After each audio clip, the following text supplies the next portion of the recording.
Thursday, January 26th. The board has been in an executive session related to legal matters, which ended at 6:07. I will just note that Director Gallinger and Director Moraldo are not present with us this evening. At this point, I'd like everyone to join me in the Pledge of Allegiance.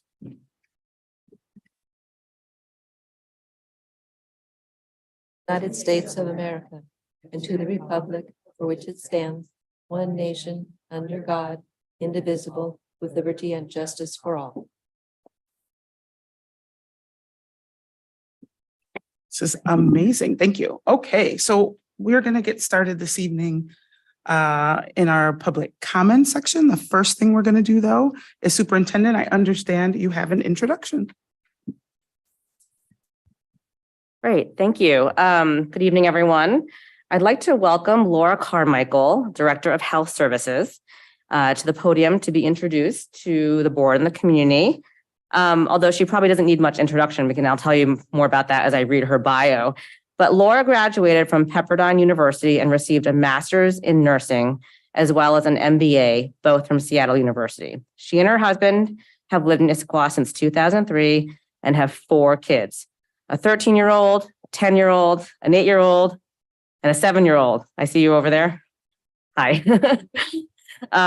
As a family, they also have 3 dogs, 4 cats, 12 chickens, and 2 bunnies.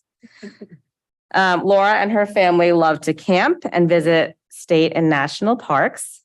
And here's the reveal. As a nurse practitioner and hospital-based midwife, she's had the honor and privilege of catching babies of many Issaquah School District employees at Swedish in Issaquah. So welcome, Laura. We'd love to hear a few words from you as well.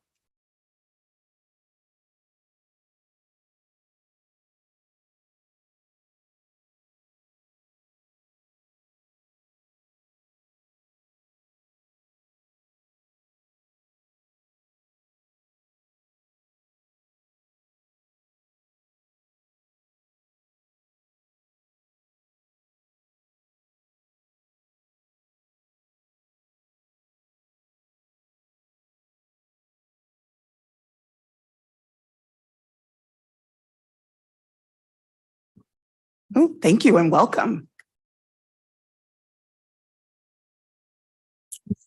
Okay, we are going to move into our public comment. This is an opportunity for the board to receive public statements on items not listed on the meeting agenda for public comment. If you have a point of view for a specific agenda item, I'll ask that you hold it until I request comments during that particular agenda item.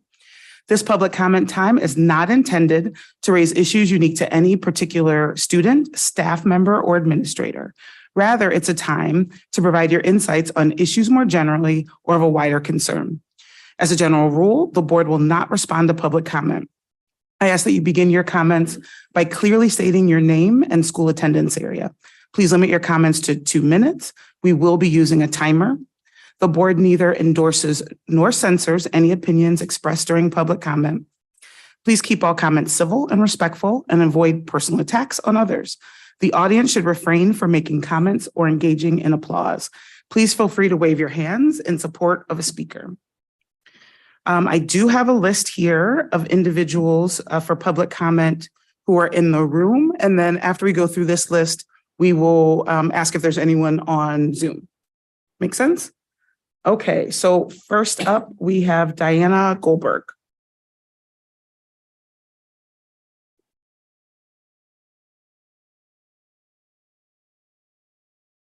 Hi, my name is Diana Goldberg, and I am the parent of a 2022 grad and a junior who plays football both at Issaquah High School. So I'm also the Booster Club president, but I'm really here more as a parent. In 2012, we passed a bond that included renovations for Issaquah High School Stadium. 11 years later, the renovations are considered completed, but nowhere near at the capacity that was intended. The original plan was for Issaquah High School Stadium to have the stands, both home and visitor, enlarged, a press box renovation, enlarged coaches' rooms, lots of improvements. The end product was a press box and ADA accessibility on both the home and visitor stands. I'm wondering what happened to the rest of the $1.9 million that was supposed to go into the stadium that is the most outdated, but has the highest student population in the district. When I was prepping for this, I looked at the website, and the numbers for the high school listed on the website for Issaquah School District are Liberty at 1,500, Skyline at 2,200, and Issaquah High School at over 2,500.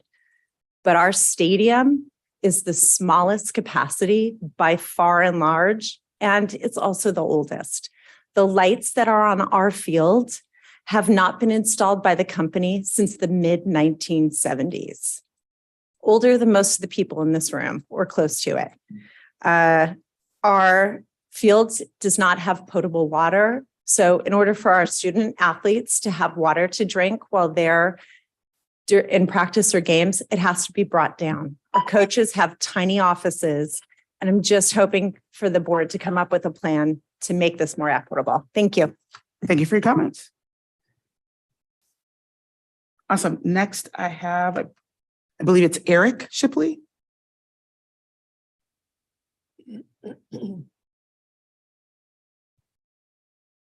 Thank you. So my name is Eric Shipley. I have been in the district for a while. My oldest started at Endeavor at 2001, and I have had 3 kids graduate from Issaquah High. I currently have a senior at Issaquah High, and I have an 8th grader at PCMS. I've been on 2 boundary committees that were very interesting experiences. I was on the bond committee of 2012. I don't know how many of us are still out there, but 11 years later, I am here. And the reason I'm here tonight is because since the original bond committee, I've been concerned about the usage of the lack of usage of the money from the bond. The original committee was interesting. For those of you who want to go way back, Skyline High School at that time, the visitor stands that are there currently actually used to be the home stands, and they collapsed. They were actually unusable and unsafe. I think it was probably about 2011. And at the time during the bond committee, we were approving some various school improvements, and the stadiums were inserted, and there was discussion in the bond committee about how much money should we spend at the 3 high schools and how much does each deserve. Skyline did not have covered stadium. Neither Liberty did not have a covered stadium. And then the funding was, as I recall, Issaquah had about 1.5 to 1.7 million. I think Skyline's was like 2.5. Liberty's like 2.3. Again, this is by memory. I can't find the exact amounts on the website. There was a much discussion about, well, why should somebody get more? What do we base this on? Should it be based on the population of the schools, which was one of the arguments? Some made the argument, well, it should be based on Friday night football attendance, which is a pretty crazy concept, but that's ultimately what happened. And so we had a disproportionate use at some of the schools getting funding. Skylines was done immediately thereafter, given that it was an unsafe circumstance. Liberty was done shortly thereafter. And then Issaquah languished for years. In fact, the school district about 2017 even published publicly that the 2012 bond was completed and final. And I was like, wait, you haven't done Issaquah High School yet. You have not done the stadium here. I go to the stadium for all my kids who have played soccer and football and et cetera. And between the lighting and the stadium and the visitor side, it was never completed. So this year, they finally did portions of it, but they spent $1.9 million and didn't even improve the visitor seating. They didn't do the lighting. You can wrap up, please. Yeah, like the red lights. And so sadly, in my estimation, somebody who was on that committee, it was never funded to the intent. And now it's dramatically different from the other schools, dramatically. Thank you for your time. Thank you for your comment. Next, we have, I think it's Rishi Hazra.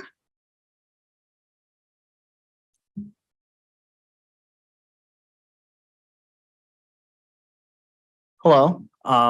Good evening to the members of the school board, and thank you for your service to our community and our schools and our students. My name is Rishi Hazra, and I'm a senior at Skyline High School, and I'm currently serving as student body president. And on behalf of several student groups and student populations at Skyline, I would like to express our concerns regarding the proposed budget reductions. Number of students are concerned about the potential implications the budget reductions might have on their extracurricular programs, especially the ones that involve a teacher that is provided a stipend by the budget. And the theater program is one such example, and they're worried about limited capacity in the future based on the budget reductions. We kindly request that the school board provide additional information to students, staff, school, student leadership groups about the potential impacts of the budget reductions, which I know have not been finalized or discussed in entirety yet. And this information would help alleviate student concerns or direct possible student actions or the creation of certain contingency plans for student groups that would like to continue, that have continued to enrich students' academic and extracurricular experiences at school and at Skyline. And we understand that the budget process is ongoing, but we hope that you will consider sending additional information to our schools, students, and staff, even if you're only at the initial stages in the budget process, so we can comment and progress accordingly. Thank you so much for your time. Good night. Thank you for your comment. And then the last one that I have in the room is Larry White.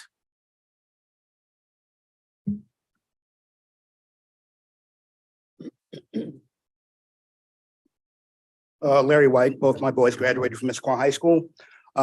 Here with you again. I was at the town hall and I had raised a question for Director Sherry Cox. I want to go ahead and put it formally here in this setting so that it is on the record. And my question to her is to show me a Black professional, a doctor, a lawyer, a professor, or executive who uses the N-word as part of their daily work life. Because that is what our middle school students are being allowed to do. And apparently Director Cox thinks that that is okay because that is part of their culture. And I'd like to say that it is not part of my culture. And thank you very much.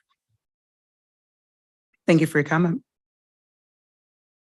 Stephen, do we have anyone on the phone? Okay.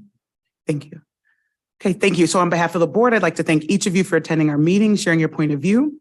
The board appreciates the comments made at our meetings and through email.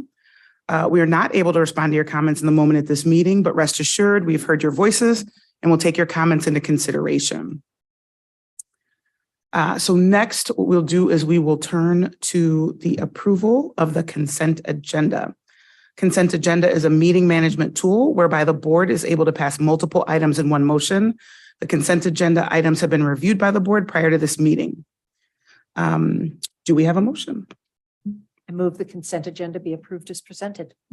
Second. All those in favor? Aye. Aye. The consent agenda passes. Thank you. We're playing all the roles tonight, the three of us.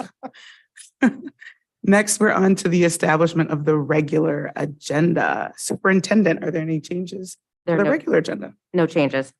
Awesome. Okay, so in our regular agenda, first up, it'll actually be over to you for works in progress. Great, thank you. So I want to first start off by acknowledging our recent announcement in media regarding capital project bond funds from 2016 being used on older capital projects. And I do want to reiterate that we are in progress with the state auditor as a next step, and we'll honor that process as it relates to further details. But I do want to acknowledge that in the space publicly, and know that it's top of mind for several people, including ourselves. And we take transparency seriously, but we also take following the process and what's ahead of us, and we'll follow along in that regard. So I do want to say that out loud. Now I want to move on to talking about what's happening in schools. So Valentine's Day is coming up, and I just want to highlight the great planning work that I have been seeing at one particular school that's taking this event of one day and turning it into a cross-cultural week of events. At Cascade Ridge, the Caped Coyotes as they're named, which are 4th and 5th grade student leaders, and they're guided by two amazing 5th grade teachers. They have been working in partnership with Principal Jennifer Celine, the school counselor, the dean, equity lead, and teachers to develop a week of kindness that promotes a daily kindness challenge, including bringing a nice note or card for everyone in their class on February 14th. I just want to highlight that great work to expand on one event in a year and make it a series of events that welcome and honor lots of different families and cultures. Speaking of student leadership, at the elementary level, many elementary students participate in student council. This is a great way to foster student agency, engagement, and involvement. The recent culturally responsive tiered fidelity inventory, in which all schools participated in, included a best practice item for soliciting student voice. As a result, at Sunny Hills, the Student Council is providing a voice for review of schools' Tier 1 strategies, including the Mustang Way and behavior guidelines for all areas in the school. So student councils may also organize community projects and other Spirit Day activities. At the middle school level, middle school leaders held their monthly sectional meetings at Pacific Cascade Middle School. Principal Jeff McGowan shared a problem of practice about what is the best way to identify students for Tier 2 interventions at the mid-trimester. He and his colleagues use a protocol to thoroughly understand the problem and assumptions behind before brainstorming solutions. This type of collaboration is not only enhancing Principal McGowan's practice, but each leader participating in that conversation left with ideas to better identify and support students who need specific interventions or behavior support or academic support. At another middle school, Issaquah Middle School, Principal Mark Jurgen-Zamuda, also AKA Principal JZ, met recently with Brian Olson and Jason Morse in Nutrition Services and Operations to discuss the launch of a breakfast program at Issaquah Middle School. This is an incredibly exciting opportunity to ensure our students start their day with a healthy meal so they can learn to their full potential. Also, our cabinet, which is 15 people, recently this week met to do our weekly meeting at Beaver Lake Middle School and enjoyed an opportunity to do circle time led by Principal Catherine Coffin, which is a way to settle ourselves and to center ourselves for our time together. And then we visited several classrooms in support of their efforts to incorporate social emotional learning across all content areas. It was an incredible visit, and we saw amazing teachers and amazing students engaging in specific strategies to optimize learning for the day. At the high school level, Gibson Eck was featured recently in the Washington State Board of Education newsletter, actually just yesterday, so not just recently, highlighting their work to do portfolio type efforts to reflect their learning, both based on internships and their classroom advisories, and that is to support performance-based mastery learning. Liberty High School is conducting a survey of students, staff, and families about after their first semester on the new 7-period schedule and the addition of flex time. So we're getting specific information back from students, staff, and families about that change at Liberty. Highlighting a couple of things that came out in the Horizons e-newsletter this also yesterday, I wanted to feature the work on the strategic plan, which is a huge work in progress, but that highlighted that to the community, so I won't spend much more time on that one. But it also released some information about our efforts to increase meatless options for students using Beyond Meat.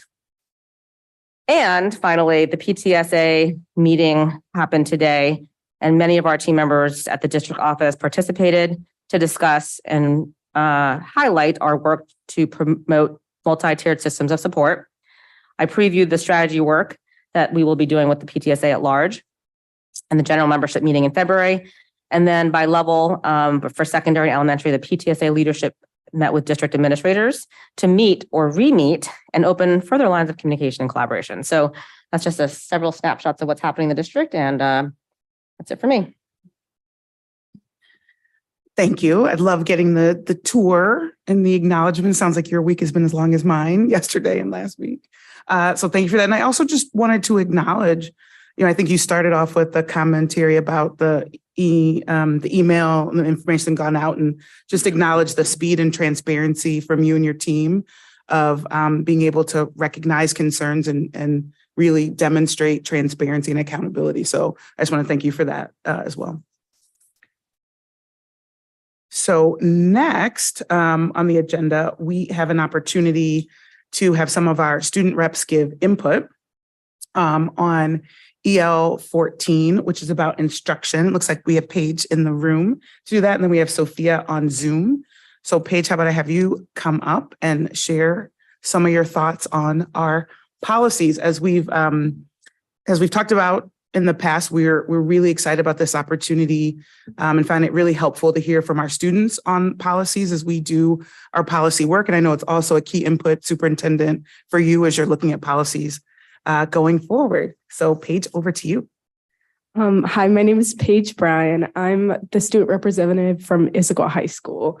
And today I'm going to be talking a little bit about EL 14, which focuses on the district's management of instructional programs. Basically, this EL says that the superintendent and the Issaquah School Board are expected to design curriculum that benefits its students and prepares them for the future. So this doesn't just mean college. This can mean any like professional setting that people want to go into in the future. And since our return to in-person learning, this has become especially important because there was a decrease in behavioral and educational development during the pandemic. So the district has had to make changes in order to account for these losses in educational standards. And to gain a better understanding of what the students at my school thought about this, I decided to do a different type of poll from last time. So last time I did like a very in general poll, and this time I did an 8-question survey, which was optional and anonymous, and I sent it to the librarian at our school, which then sent it out on Canvas, so it was accessible to everyone at our school. And we actually received a good amount of feedback from it, which I would like to share, and I'm really excited. I was really excited to read. So the first thing is that I had students rate 8 questions on a 1 to 5 scale. 1 meaning that they strongly disagreed with the statement, and then 5 meaning they strongly agreed, and then 3 would be like in between, so neither agree nor disagree. And there was actually a lot of interesting feedback that we received from this. So there were 208 people who took the survey voluntarily, and over 70% of people felt that Issaquah High School's base curriculum aligned with state educational standards, which I thought was really great. And they also thought, over 50% of students thought that textbooks and technological resources were used really well. So I thought that was a really great thing, especially because we're going to be talking about technology in future meetings. So I think that'll be something cool to cover. But basically, those were like the general good results. There were a few negative results that I would like to share as well. First was that over 50% of students indicated that they do not believe that the high school's instructional programs address different learning styles. And they also agreed, over 50%, that students are not really encouraged to engage in research projects, which are 2 standards that are mentioned in EL 14. So the data suggested that students believe the district is meeting state educational standards, the baseline standards, but they don't really believe they're expanding beyond it, which is understandable. The number of students who voted that the district's educational programs don't support different learning styles shows that there's still work that needs to be done and developments that need to be made to make a more efficient curriculum. So one solution that I got from a student was that the district could create several options for implementing lesson plans so that the teacher could decide which one works best for them and kind of develop it based on specific classes, which may be more difficult, but also may be more effective in helping people's retention increase. And then another student also that I received input from was talking about the other issue with inspiring students to engage in research. And they said that in order to make information more accessible about research, they need to promote it a little bit more. And I honestly understand where the student was coming from, because on the Issaquah High School counseling website, there is some information about like potential research opportunities and stuff like that to get more involved in what you're interested in, but it's really not publicized very well. So I think that if that was publicized a little bit better, it'd make it a lot easier for students to engage in that research about what they want to learn. So in summary, I think that the students at Issaquah believe the educational programs are well researched and well thought out, but they could be improved. So in order to allow students to reflect on their preferred ways of learning and give them more ownership over their education, the district needs to learn how to diversify its curriculum a little bit more so that it applies to all students and learning styles. Thank you. Thanks. Good job. And I'm loving using the librarian. That was awesome. Okay, so do we have Sophia on the Zoom?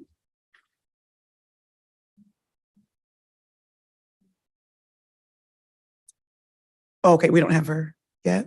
Okay, thanks. Okay, so hopefully we can get Sophia's written comments as well. Or if she joins us, just let us know and we'll put her back to the top of the queue. Mm-hmm. Okay. Thank you. That was awesome. And as I said, that feedback, which was quite rich. So thank you. That'll be an input in some of the conversations we have and is how we look at the policies going forward. So next on our agenda, we have a demographer update. And so I think we have, there he is, CFO, COO, Martin Turney joining us, and I will turn it over to you. All right, thank you. Martin Turney, Chief of Finance and Operations. I just want to do a brief introduction for Mr. Shannon Bingham, who's joined us tonight from Western Demographics, and he is going to give us a brief presentation on preliminary demographic findings on enrollment and future growth expectations, which of course are very important as we plan next year's budget and years forward. So Hold on one second. Stephen, could you help us with the tilt of the TV? None of us can see the screen. I'm sorry, that's why we were whispering. Oh, thank you, Martin. I can finally see it from this seat. Yes. That's what I was doing. That's good. Is that better for you guys? Yeah, thank you. Okay, sorry about that. Thank you. Well, thank you. Good evening, board. It's a privilege to be here. I'm Shannon Bingham. I own Western Demographics. I have offices in Ferndale and in Colorado and work all over the West and Alaska doing school demographic work.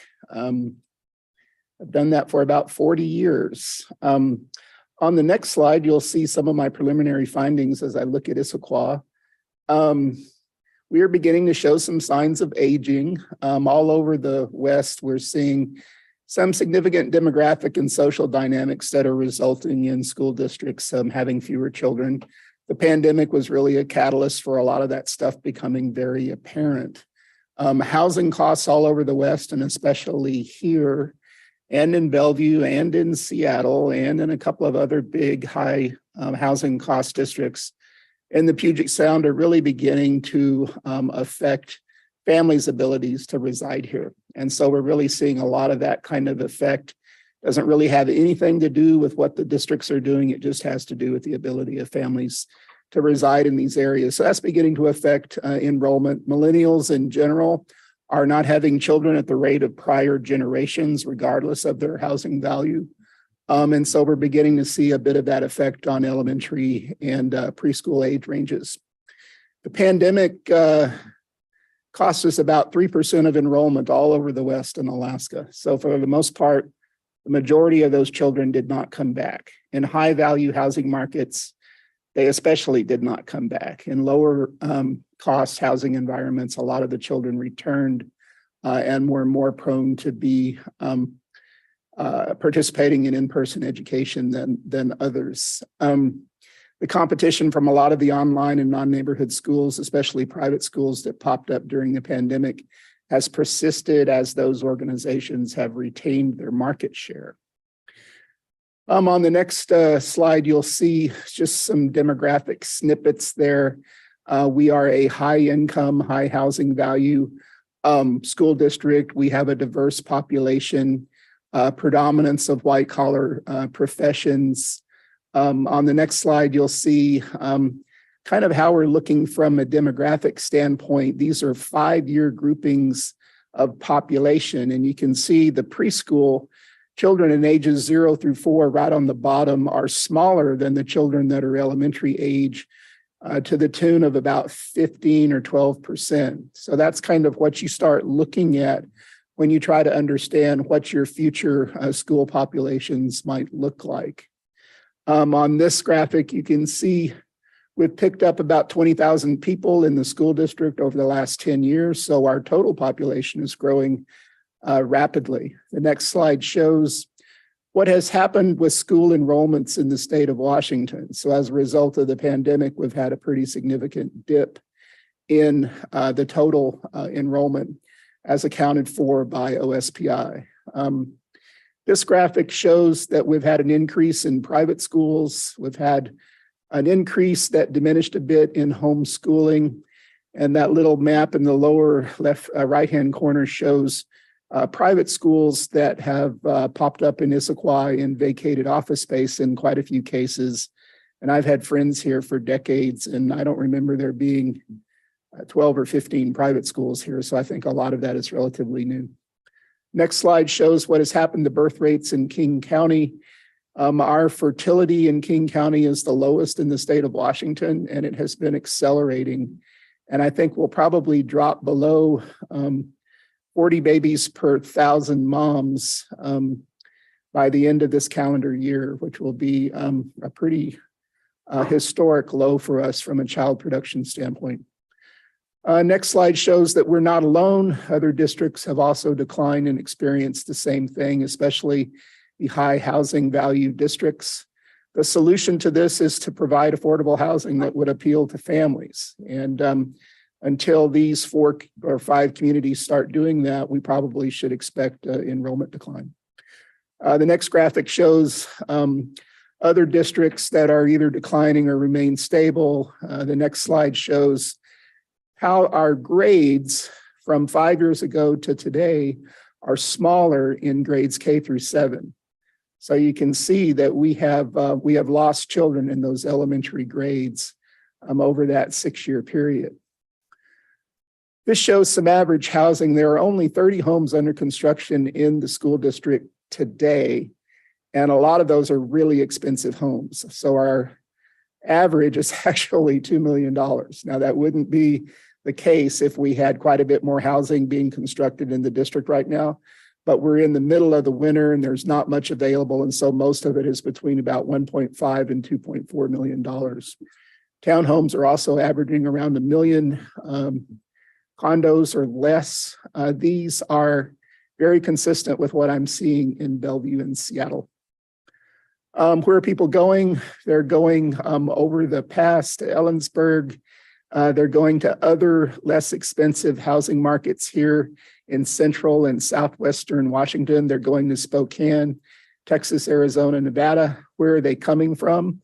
They're coming from high value housing markets like California. A lot of people coming in with equity to put into a home so that they're not having to get a mortgage and pay what's currently being charged at a rate of about 7%, which is pretty much cut 2/3 of every housing market in the West. And that's expected to persist for another 18 months until those interest rates normalize. The next slide shows kind of some of my housing observations. There are the 4 developments where I'm finding homes under construction. I have not inventoried all of my apartment buildings yet. So that's on the docket for next week and the week after to start doing an 8-year absorption schedule for apartment buildings that we expect to be built in the district. The next slide shows our history. We lost about 500 students this year. And then on the next page, you'll see my forecast. And short of getting the apartment inventory finished, I'm showing that we would be down a little over 200 for next fall. And again, that's a result of all those dynamics that I just mentioned. So that's my presentation. I'm delighted to respond to questions, research requests, things that you're interested in, and thanks for your attention.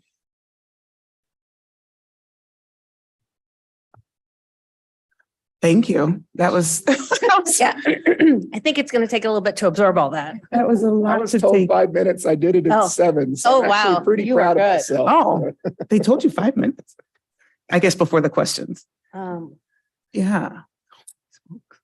Can you go back there? Oh, no, you did so many. There was a slide I was really interested in, and I think it was we're going back. That all made sense. This one. Tell me this again. So these are the grades of our grade sizes of our grades 6 years ago versus this year. So you can see that in K through 7, all of the grades are smaller. So that's what has kind of happened to us over time, is that those grades have gotten smaller.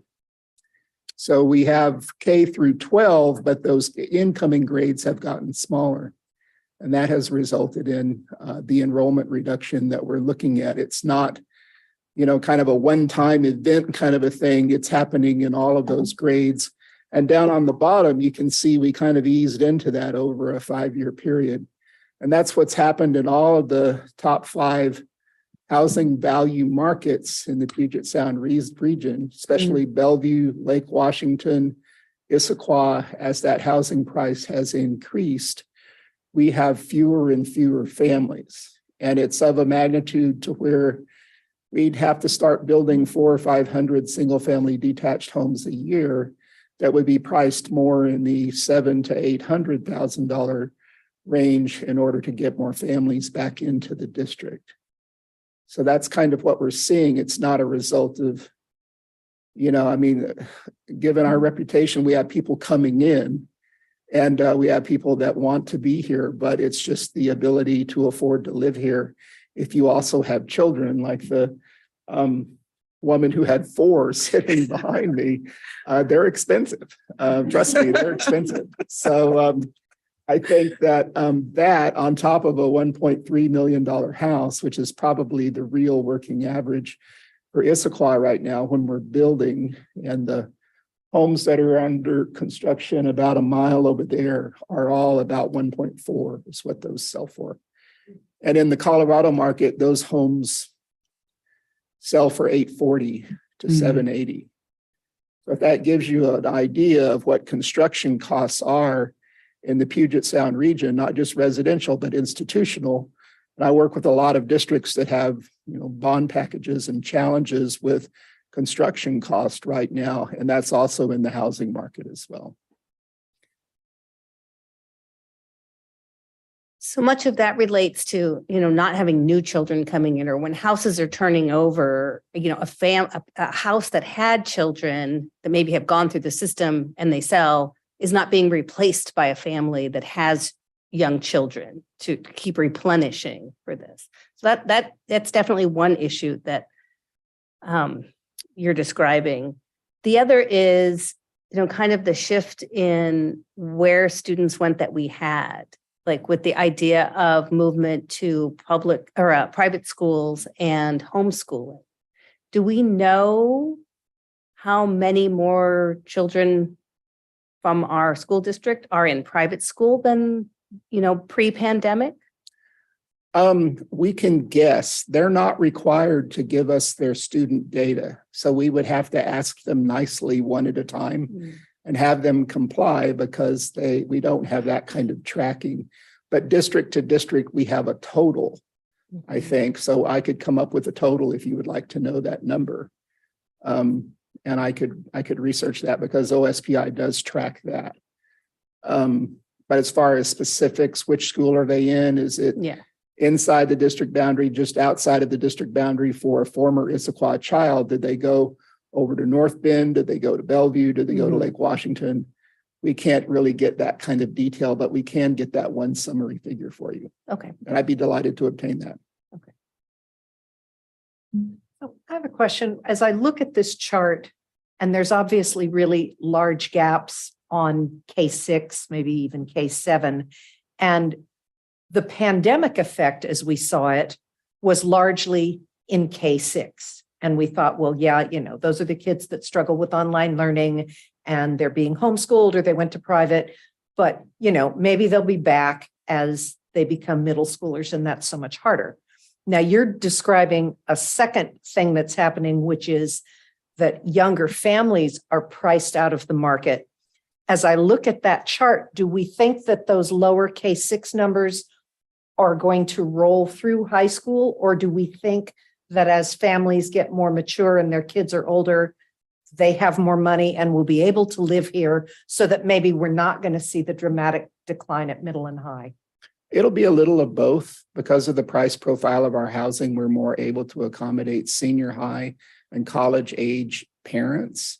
But I'm suspecting that those small bars will probably, over the next decade, to a certain extent, roll into our middle and senior high distribution. And again, the solution to that is to increase the total size of the housing market in a manner that families can afford. And that is, when you own the property that those homes are built upon, it becomes hard to for institutions to dictate what gets built there. So affordable housing in the Puget Sound region has been a challenge for that reason.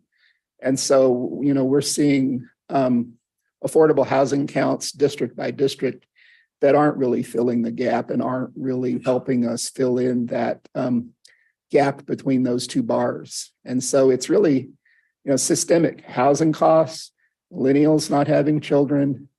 The birth rate in general is significantly lower all over the United States and Canada right now.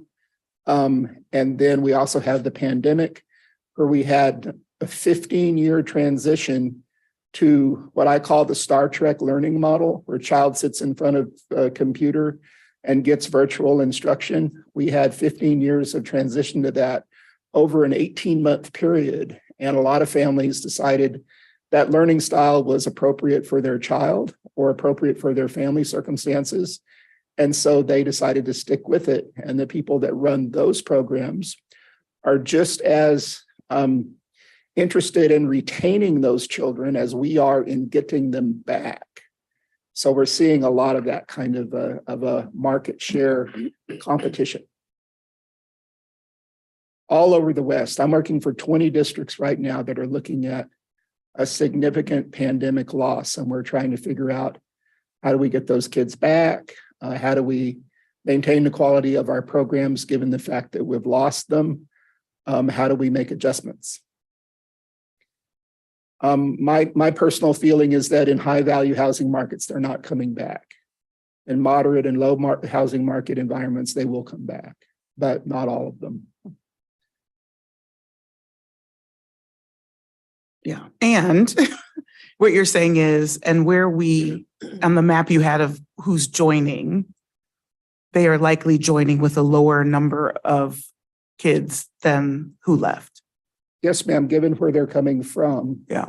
And just imagine if you're an Issaquah school teacher and you bought a home here in 1996 for $280,000 and it's worth $1.5 million now, and you can sell that and go pay cash for a house someplace else and not have a house payment and raise your kids, through their middle and high school years. Well, then that's kind of a bonus to being a member of this community, what you gained in equity by living here. And so in these high value housing markets, we're seeing a lot of families who say, I now have either a retirement equity or an equity where I can not have a housing payment and I can put that investment in my children. So I'm going to move around a little bit to facilitate that. And then to further exacerbate the problem, the person that moves into that $1.5 million house to afford it doesn't have young children. Bye. That's what we're seeing on an increasing basis, just because there is a pretty clear correlation, at least in the 5 high value housing markets and school districts that I mentioned, where the higher the value of the home, the lower the yield regarding how many children would be associated with the house. It's just that people that are earlier in their career tend to be more likely to have children. I think the other thing is I actually can't see the lower piece of it. I understand the words, but can you give me a sense? Because I think there's been a lot of conjecture and maybe recent pandemic and intra-pandemic conjecture about the decrease of grades. But can you tell me how far back? You said it's been happening gradually. About 5 years. It kind of crept up on us over about a 5-year period. And that was the housing cost issue. Okay. So last year, I'm also working in Bellevue. I think an average house in Bellevue was 1.3. And I think this year it's like 1.8 or something like that. And then the year before that, I think everybody was up in arms because it was 1.05. Mm-hmm. Year before that, it was 930 or something like that. So we've seen this almost doubling in house values in this region over a 6-year period. As the cachet of the region has increased, Mm-hmm. the number of progressive, intelligent people who have moved here, and a variety of other factors, business investment that has happened here. And all of those folks have come and competed for appealing housing, and that has accelerated its value. And just the fact that incomes are very high here as well. So we're seeing that being a kind of a perfect storm for housing prices.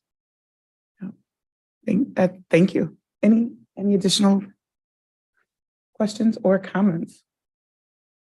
I think that was very helpful.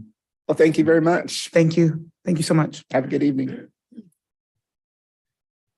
And will that presentation be sent out to us or attached to the agenda? We will upload these to the agenda. Okay, after great. tonight. Yes. Okay. Thank you. Thank you. Okay. It really is a nice segue into the next topic. Such good agenda planning. So the next topic already here at the podium and superintendent to talk about is obviously as we go through this budgeting process into next year, the demographic information, super important input, but also the next topic, which is a review of what we've done over the last couple of years to get grounded in that. So superintendent. Great. I'll just set the stage for a moment and then transition to Martin Turney, who's already been introduced tonight, and then Mariah Banasic.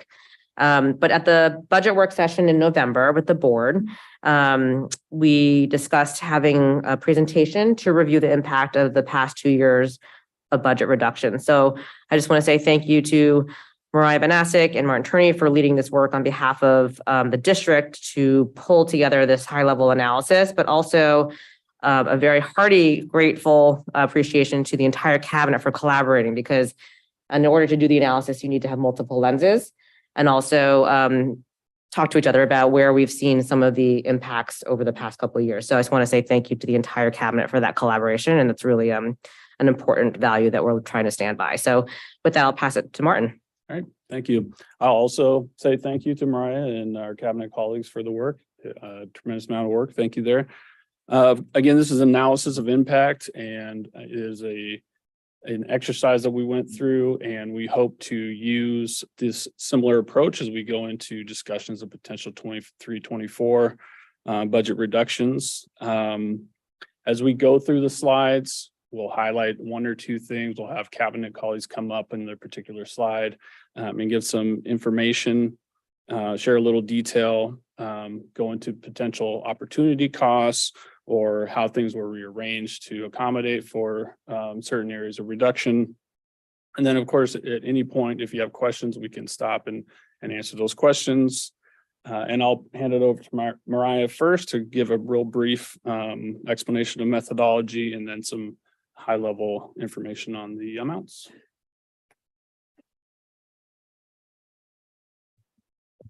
Thank you, Martin.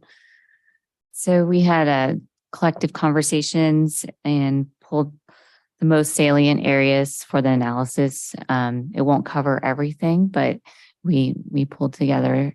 Go ahead and next slide.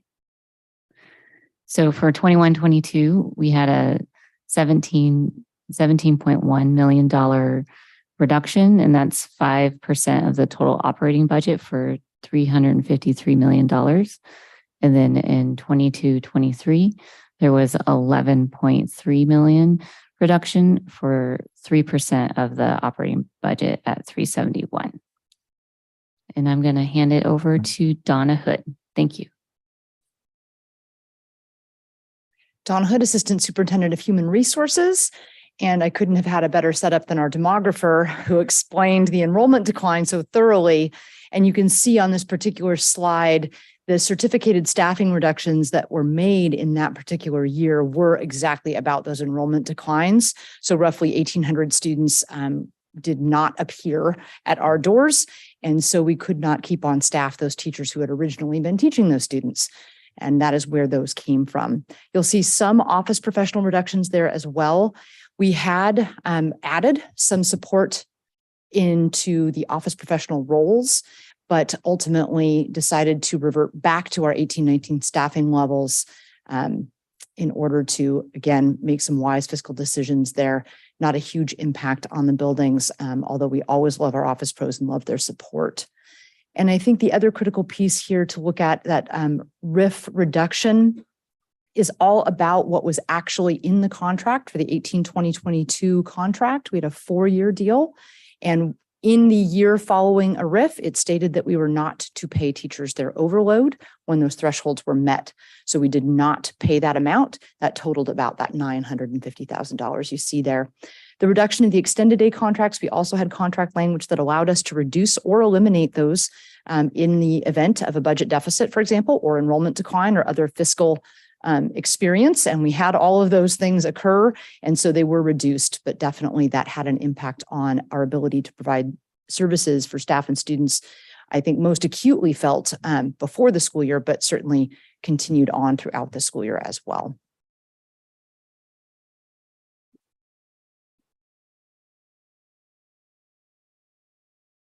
All right, I was just going to speak a little bit to the elimination of the professional learning coaches program. Back to that slide there. So that was a program that was run to provide support for new teachers in our secondary schools, 9 FTE, and it was eliminated. We were able to bring back a mentor program so that new teachers are paired with a mentor in their building. So that provides some support. And then we have definitely found that new teachers are reaching out more to, say, TLS TOSAs when they need some content specific. But it definitely had a significant reduction in the amount of support that we could provide new teachers.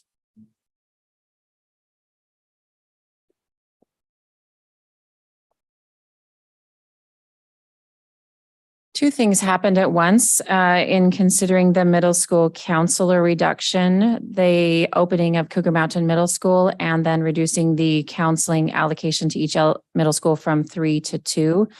The impact here was in 2021. The lowest range of the students to counselor ratio was 1 to 283, and the high range was 1 to 410. And this year, the low range for student to counselor is 1 to 315, and the high range is 1 to 450.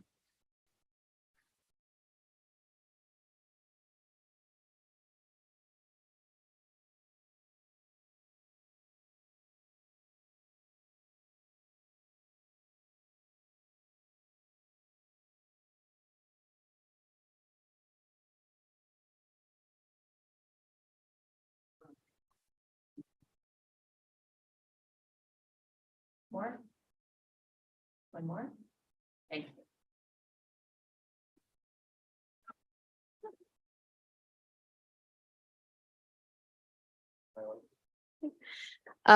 For the CTE enhancement, that was additional FTE that helps us cover our CTE courses. So the impact there is, there can be a variety of ways in which that's handled. Essentially, sometimes some of our CTE classes were run at larger numbers than in the past. Sometimes it means if enrollment course requests were low, let's say 20 students wanted a particular CT course, they might had to have collapsed that class, where in the past they may have run it on a slightly smaller amount because they had some extra CT enhanced staffing. We had online learning building support, where there were building certificated staff where students could take an online class as part of their school day on campus. Without that, if they choose to take an online class, they're off campus. They do come on site to do some testing support, but that requires them to provide their own transportation. Theater managers was designated staff that help run our events in our theaters. And we, as you know, we don't have those anymore. And that means a decreased number of theater events, particularly outside groups. Our inside groups are still using our theaters for performances, performing arts, as well as ASB groups. So we don't have any more of that revenue from our outside groups being able to reserve our theaters. And then that's required some upskilling from staff on site to learn how to run those light and sound boards to be able to host events in the theater. So our ASB directors, our theater teachers have had to learn how to do some of that equipment and do some additional work when they're running their own ASB internal events in our theaters.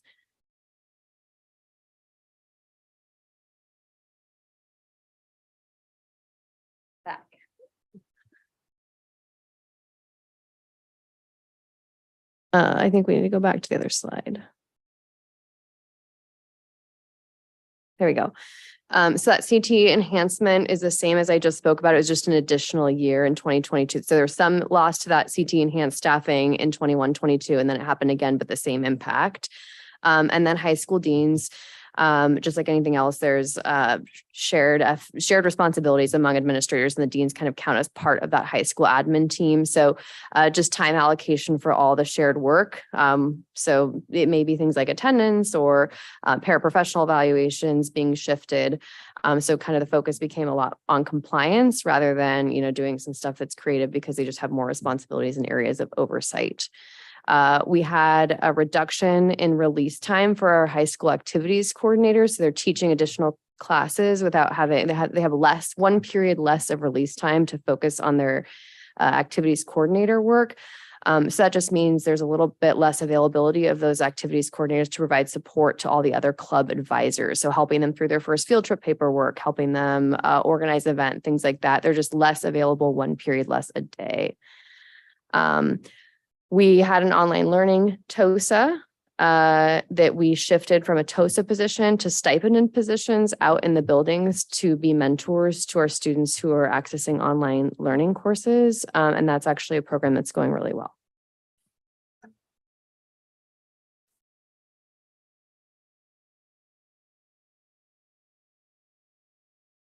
Okay, I believe we're on the next slide. The science support. I wanted to speak to the science and math path cert staffing and support staffing. So it was determined at one point that it was really important that we were able to offer a wide range of classes. And as you know, that when you have tighter staffing, you need to fill the classes that are available. So if you had 45 students sign up for a specific science class, you had to ask yourself, are we going to offer one class and have some students go find a different science class? Or could we offer two classes with smaller class sizes and make that work? That's what the staffing in science and math provided, was some flexibility to offer science kind of as science and math classes as students signed up for them, and more flexibility to do that. That has had the effect in math of reducing the number of intervention classes and kind of pre-algebra and some of those classes that we offer, because we don't quite get enough students to sign up, and there's only so many small classes that a staffing can accommodate in a high school and or a middle school. So.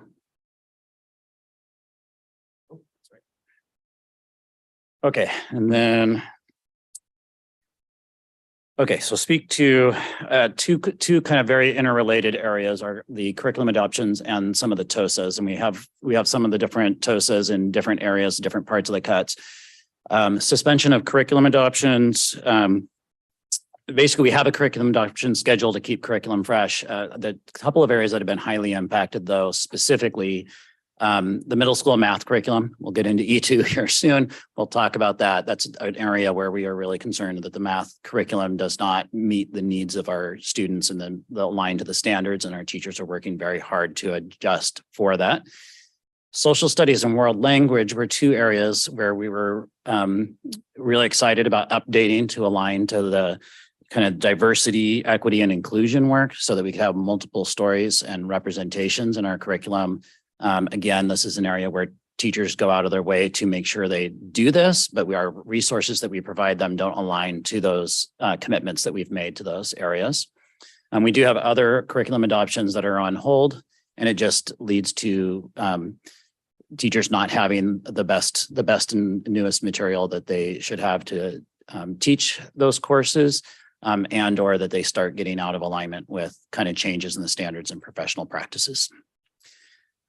Content area TOSAs, you'll see TOSAs from a couple different funding sources that were reduced. And the common area that we want to really talk about that is part of what they did was support curriculum adoptions. So with the stalling of curriculum adoptions, that had some reduced expectations of work for them. And but we also, when we don't do curriculum adoptions, that dated curriculum requires more support and maintenance and help and replacement of old materials and things like that happen. So we've had less support. And what we've moved to is from some specialist support. So having a math teacher specialist who math teachers could call for help, to having more of a generalist who can help them with instructional practice and can help them find materials and things like that. So less specific support for teachers. And then, of course, the professional development that they would help with, especially around the implementation of any new practices or curriculum. Okay.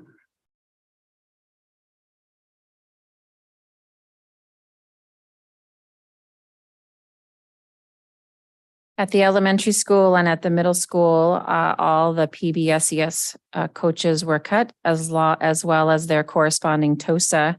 An impact of this is noted in the reduced support in direct services on behavior to students and direct coaching to teachers. In response to some high needs areas, the district developed an integrated MTSS specialist position and replaced at 1 middle school and 2 elementary schools that evidenced high need. And the integrated MTSS TOSA supports a 3rd elementary school.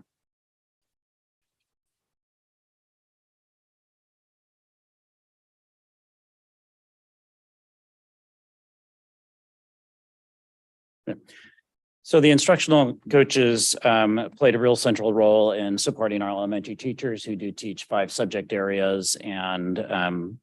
And so they worked with the principals to take both district program decisions and their school improvement plans and turn that into a job embedded professional development program. So they did coaching cycles with teachers. They helped teachers make sense of new curriculum and really help turn that into specific, clear plans as they went through their day and scheduled their time. They did job embedded professional development, meaning modeling in classrooms, helping set up small groups, just doing a lot of real hands-on support in classrooms and instructional leadership in their buildings.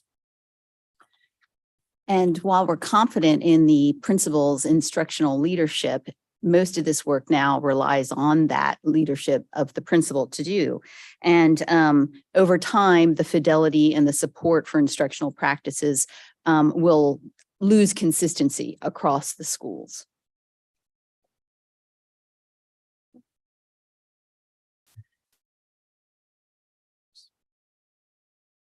I was going to speak to the elementary TOSA. That one? That one. Okay. This is the TOSA that would support the elementary special programs specifically, and we're talking about highly capable, science tech, early learning, dual language. Several of those were expanding at that time and are in, a little bit larger now. And so the support for PD for the development of those programs also was lessened. I already covered most of the kind of TOSA conversation, but I did want to make a comment on GLAD because over 2 cuts, we reduced both of our GLAD trainers and specialists, and that included local GLAD trainers as well. So the formal GLAD training regiment has been suspended. We did a lot of material support for GLAD strategies. That's also been suspended or greatly reduced. We are still using GLAD strategies and we are still promoting them embedded in all of the other work that we're doing. So I just wanted to kind of be clear that even though the keeping the training at the forefront has been suspended for now, we are still doing GLAD strategies in our district. And just Rich, sorry, before you, oh, good. I was going to say, you guys have rattled off a lot of acronyms. We have. Super inside ball on that one. And on that last slide, if you go, we can do the why don't we just run the acronyms for a second? Because there was a lot there. Particularly, I think we used TOSA many times, TLS many times, and then you just did GLAD, which actually isn't here. Yeah, GLAD is there. Guided language acquisition and development is a strategy for supporting multilingual learners in content area courses. But it also is just loaded with strategies that help all learners. So we leaned into GLAD a long time ago and have continued to commit as one of our culturally responsive practices in our district.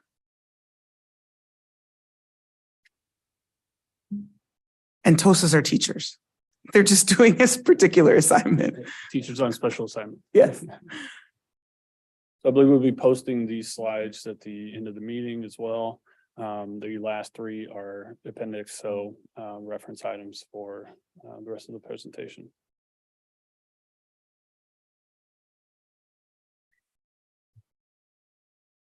Thank you. So I think that was a good kind of grounding and review of the last couple of years. Are there any questions or comments from the board? I'll ask one. So, where did Rich go? Rich was there. Used as an example, the GLAD, as much as we may have eliminated the upfront teaching, it's still our GLAD strategy. We're still encouraging that as a strategy in the classroom. Like with the PBSES coaches, right? The PBSES coaches have been eliminated, but the PBSES as a program within the schools still existed and continued and was supported by all the staff in the schools.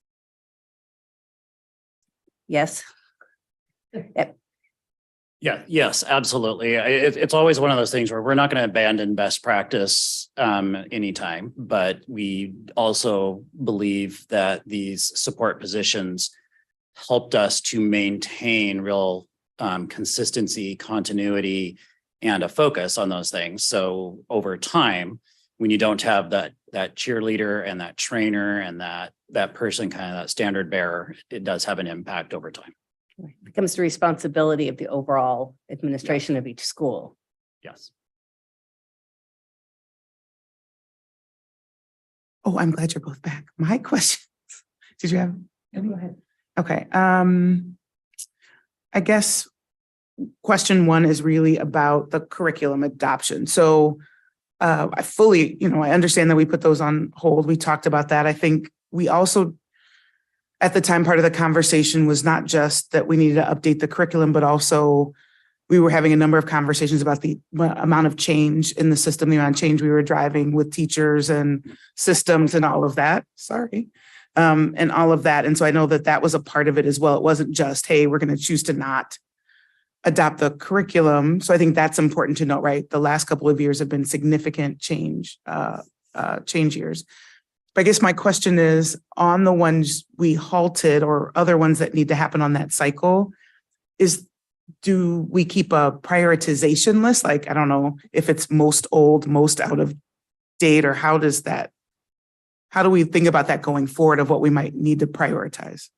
Yeah, so both we keep very clear track of kind of that cycle and that calendar. And so right now we do know exactly when the last adoption for every curriculum was and which order we would work those in.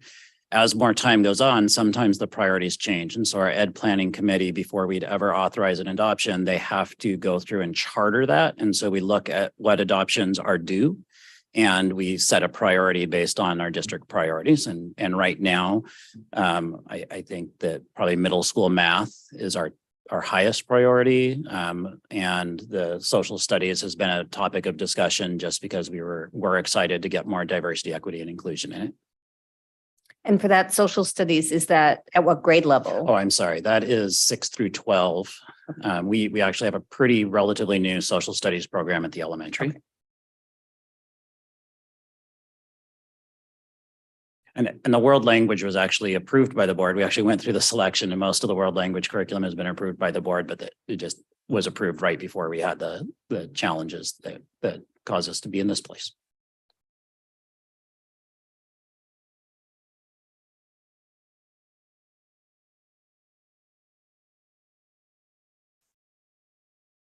I guess on that point you just said about already been approved by the board, I got asked a question this week, which I'm about to ask you to see if I got the answer right, which is like, what is the cost of updating curriculum? What goes into the cost of that? So the cost for updating a curriculum, to run the committee, to make a really joint decision with our teachers, we release teachers from teaching, use subs to hold a committee to really very meticulously review available curriculum and make a choice based on the research. And then we pilot curriculum. And so there's roughly about $75,000 to run a curriculum adoption process with just release time. It also takes some leadership. So it takes some staffing to run and get the materials, organize the meetings, run the pilot, process the data and the results, and make sure we make a really good database decision. Currently, a lot of the way curriculum is priced has changed in recent years because it's very digital and subscription heavy. So just recently kind of doing some research.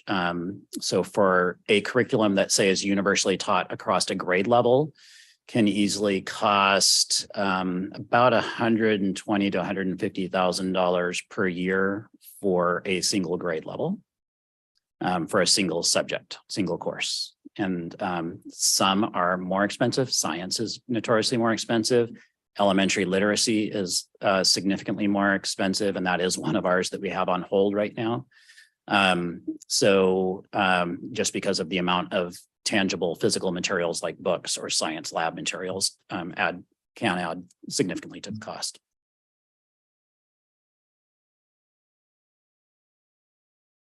That was And my then last isn't one. there also teacher training involved in? Yes, curriculum absolutely. adoption? Absolutely. We always build in 3 years of kind of a gradual, obviously a flooding of training up front. And then kind of the third year is a little bit of just kind of like, what are the last bits of training we want to make sure we get in. Some of that is using TOSAs as trainers. And some of that is usually contracting with the company that does the curriculum to provide the training because they know their curriculum.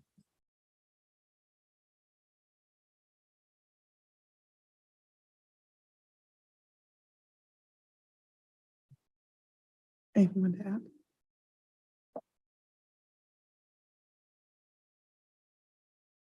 Director Moore, you're figuring deep ponder. Are you?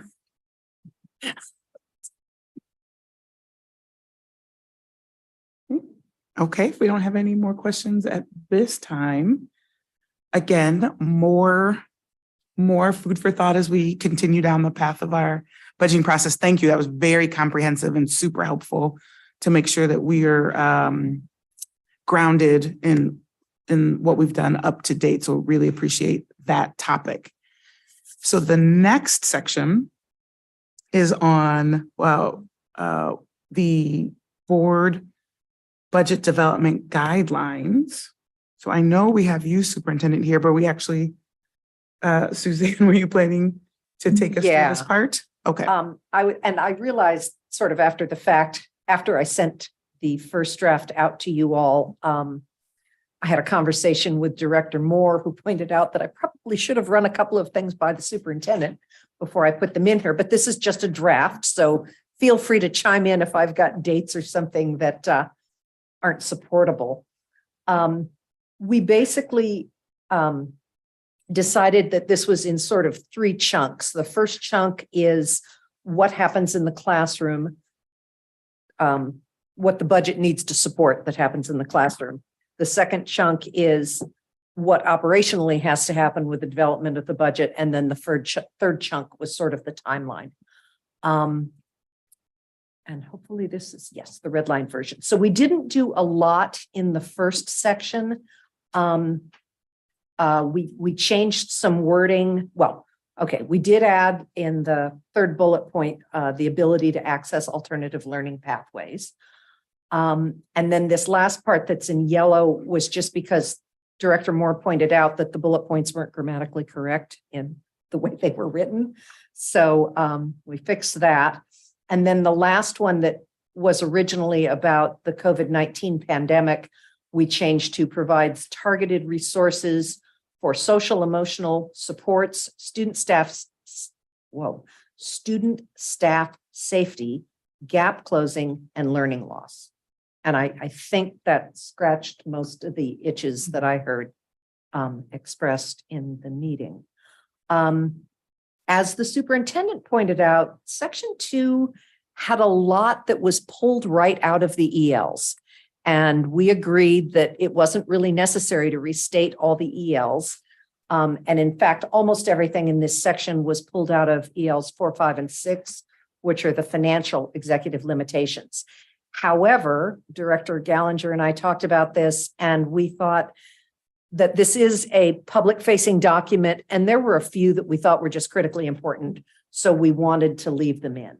And remembering that the first section talks about the budget will direct resources towards the support of mission, ELs, and ends. So that's all encompassing. We're going to do everything in the ELs. The second section, talking about the financial executive limitations, I believe that first bullet point is right out of the preamble to either EL4 or EL5. We wanted to leave in the reserve fund, the startup costs for schools, and the board emergency fund. We wanted to leave in the part about not leaving our assets unprotected. Some of this other stuff we didn't think was as critical to reiterate since it's already in there. And then these last three bullets were a little weird because they seem to sort of drift into personnel compensation, things that we weren't actually quite sure why they were in here. The last bullet that talks about current compensation and benefits deviating materially from the market is right out of EL3. And we just weren't exactly sure why, we felt it necessary to say the superintendent wouldn't give herself a raise. I mean, that's not something we would expect you to do anyway. So anyway, we did not feel that was necessary unless somebody else wants it. But the general language around not having more costs than revenues and address not allowing jeopardy to fiscal integrity or public image, we thought was important to leave in there. Everybody with me so far? Questions, comments? With you. Okay. Then what we added was the timeline, and this is the part that I probably should have bounced off the superintendent. The following timeline will be observed. The board will approve the final budget after a public hearing during the month of August. That's our normal thing that we always do. We have the public hearing, the first meeting, we approve the budget the second meeting. Then if program cuts are anticipated, a proposal of options must be presented to the board no later than its first regular meeting in February. We actually only have one meeting in February. Is that too soon or is that doable? Well, if I were to go back and look at some of the materials from the past, it does look like there was an agreed upon timeline that the district put forward that was part of the approved resolution that went with the board development guidelines.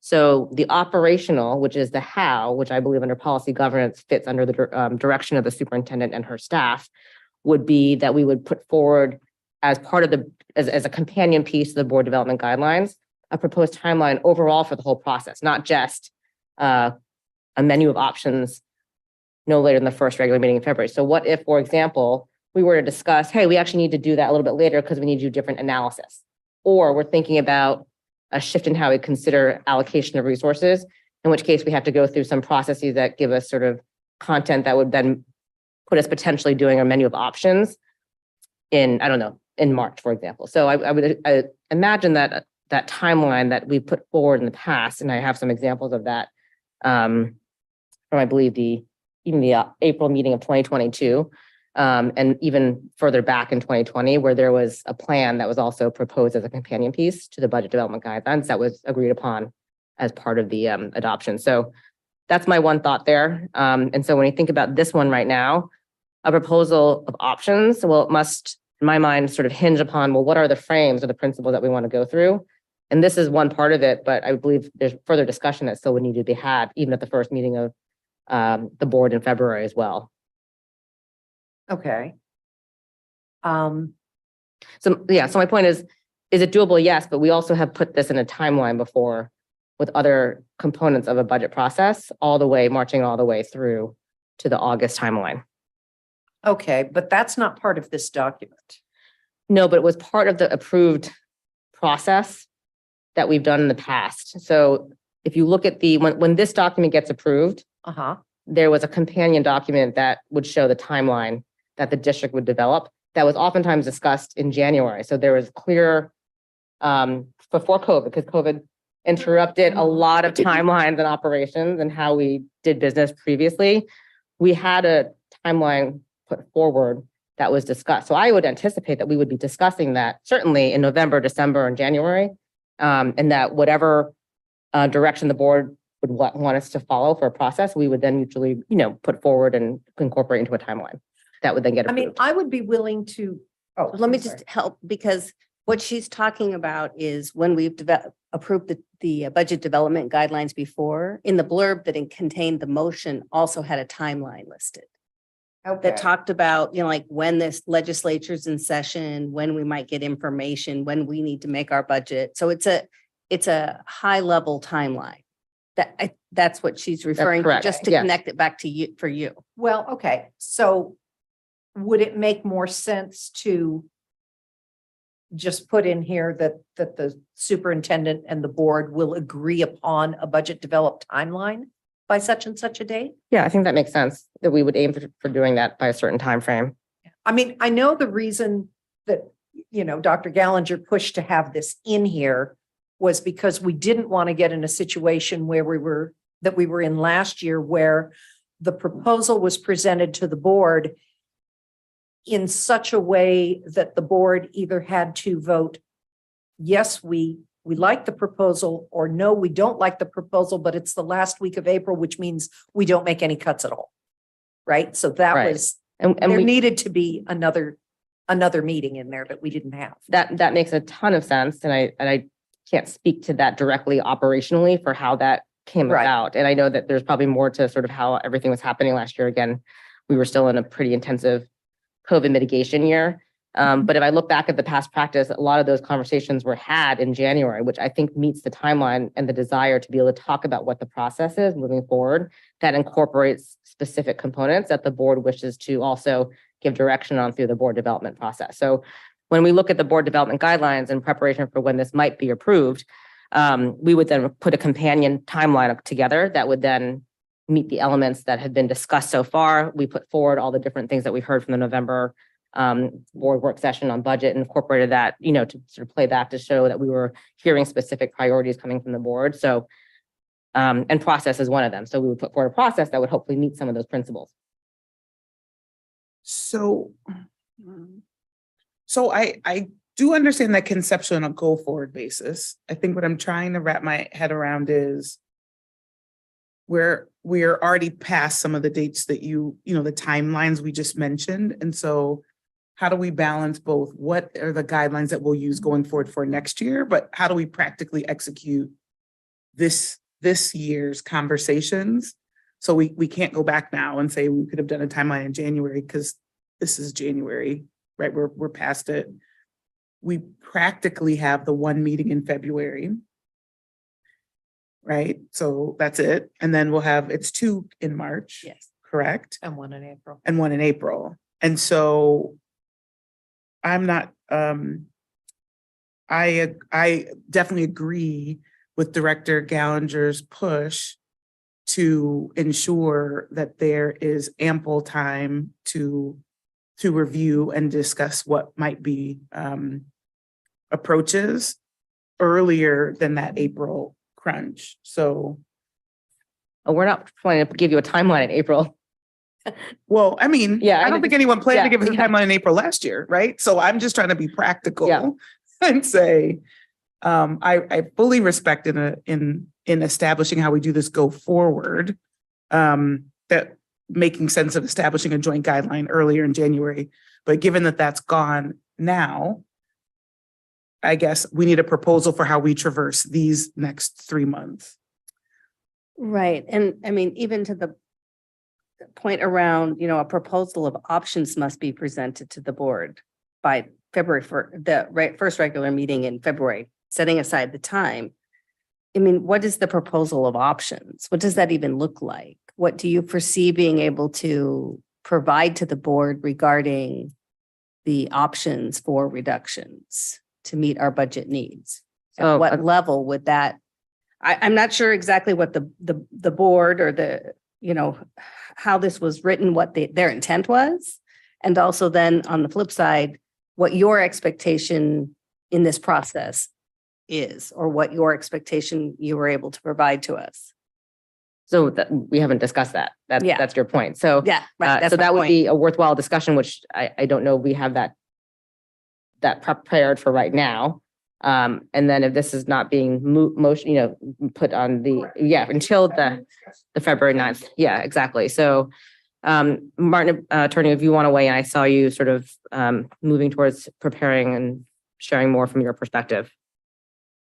Yes, thanks. Not to go backwards, I know last year was a unique year, and I know from where the conversation is now at, you're talking about how to traverse this year. I do know last year, when we have a year where we're going out for a levy, or there are things that push the timeline later, that can be a complication. So that was something I was going to add earlier in the conversation. But of course, that's not the case this year. Anytime we have a timeline where we need to provide that kind of information early, limits the amount of analysis and preparation we can do when we have more information. So.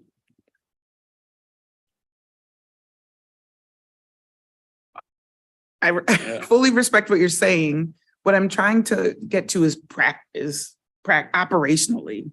So forget the levy for a second and let's use the date of the legislature finishing their work, which I think we ran into both of the last 2 years, not just last year. Last year was overcomplicated because we also had the levy. And so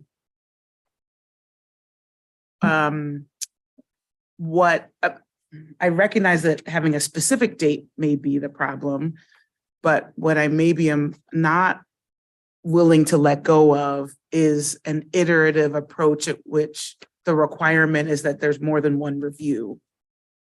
And so the dates of that, provide that, but I think the challenge of the one bite at that apple is for me what I'm not comfortable with going down this cycle. I also would hope, again, this is just I put in the world, that I think the approach we've taken in the past years, at least how I've experienced it, whether it was what was really happening, is that we have been buoyed by external forces longer than we needed to be. Like at some point we need what we believe are, whether it's a good, better, best, option A, B, and C, or something. Instead, what for the last couple of years we've done is say, well, we have to wait for the legislature to do their work. Oh, they're going long. And so I have to wait to know what they're doing. Oh, we're going long. And I think that approach didn't at least make it a satisfying experience. So how we can maybe not articulate maybe a specific date by which it will be done, but conditions under which we might operate, which is that we're agreeing that there would be more than one potential review, that yes, we may have insights that come to us from additional external forces. That doesn't actually change the analysis, right? We know what things cost. We know what our priorities are. So those are the things I'll just voice, that I think if it's not the specific date, I'm okay with that. But those are the things that were less than satisfying the last couple times through. So it sounds like there's the following process will be, adhered to, right? Or observed, to use the language that's currently there. And it sounds like there's one is we start this process as early as possible, right?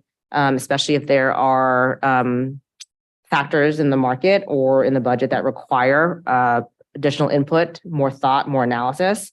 It sounds like there's a conversation or a process point that would require also, hey, we have multiple times to work through this because we should, right? In public and together between our staff and with the board, and to be able to have that time for us to consolidate the learnings from each session that we discuss the budget and possible options during a reduction year. And also if there's a increase year, that we would be talking about what those investments might be. So alternatively, that there's an iterative process, not only during budget cut times, but also during boom times, I call it, where we would be thinking about where do we strategically invest and or how do we allocate our resources in a way that meets our needs, given our current climate. So I think those are helpful values to go by. And then we construct the timeline that allows us to map the other work processes in a way that meets those needs within a process. That's iterative, that's repeated, that's early and often. I think there's lots of words that I think I've heard the board say that can instruct this. And as we move forward, that will be very helpful for us to know. I think the inclusion of the word iterative, right? We have multiple takes at it, right? Of taking a look at it and coming back again is key. We've all said it. And maybe there's a way to structure this that just says, the board and the superintendent will agree upon a budget development timeframe that takes into account, the fact that we have more than one look at it, More than one opportunity. more than one opportunity for feedback. I'm trying to. Yeah, I'm just trying to think how to phrase it. There's also, I'm just going to say this out loud. There's a fundamental not disagreement among the board, but I think different board members look at this different ways, because as I remember developing these guidelines way back in the day, this was the whole policy governance thing of, we give you these broad guidelines that reflect our values and we want you to do the ends and da da da da da. And then you go off and determine the budget that you feel will accomplish that. And the board does not direct that. The board says, these are our guidelines, you go do the budget. When we get into cuts, theoretically, in a sort of pure policy governance world, we would say, well, you know our priorities, they're listed in the guidelines. You propose the cuts that cause the budget to balance and you feel will best achieve the goals. And we as a board would approve that because we're a policy governance board.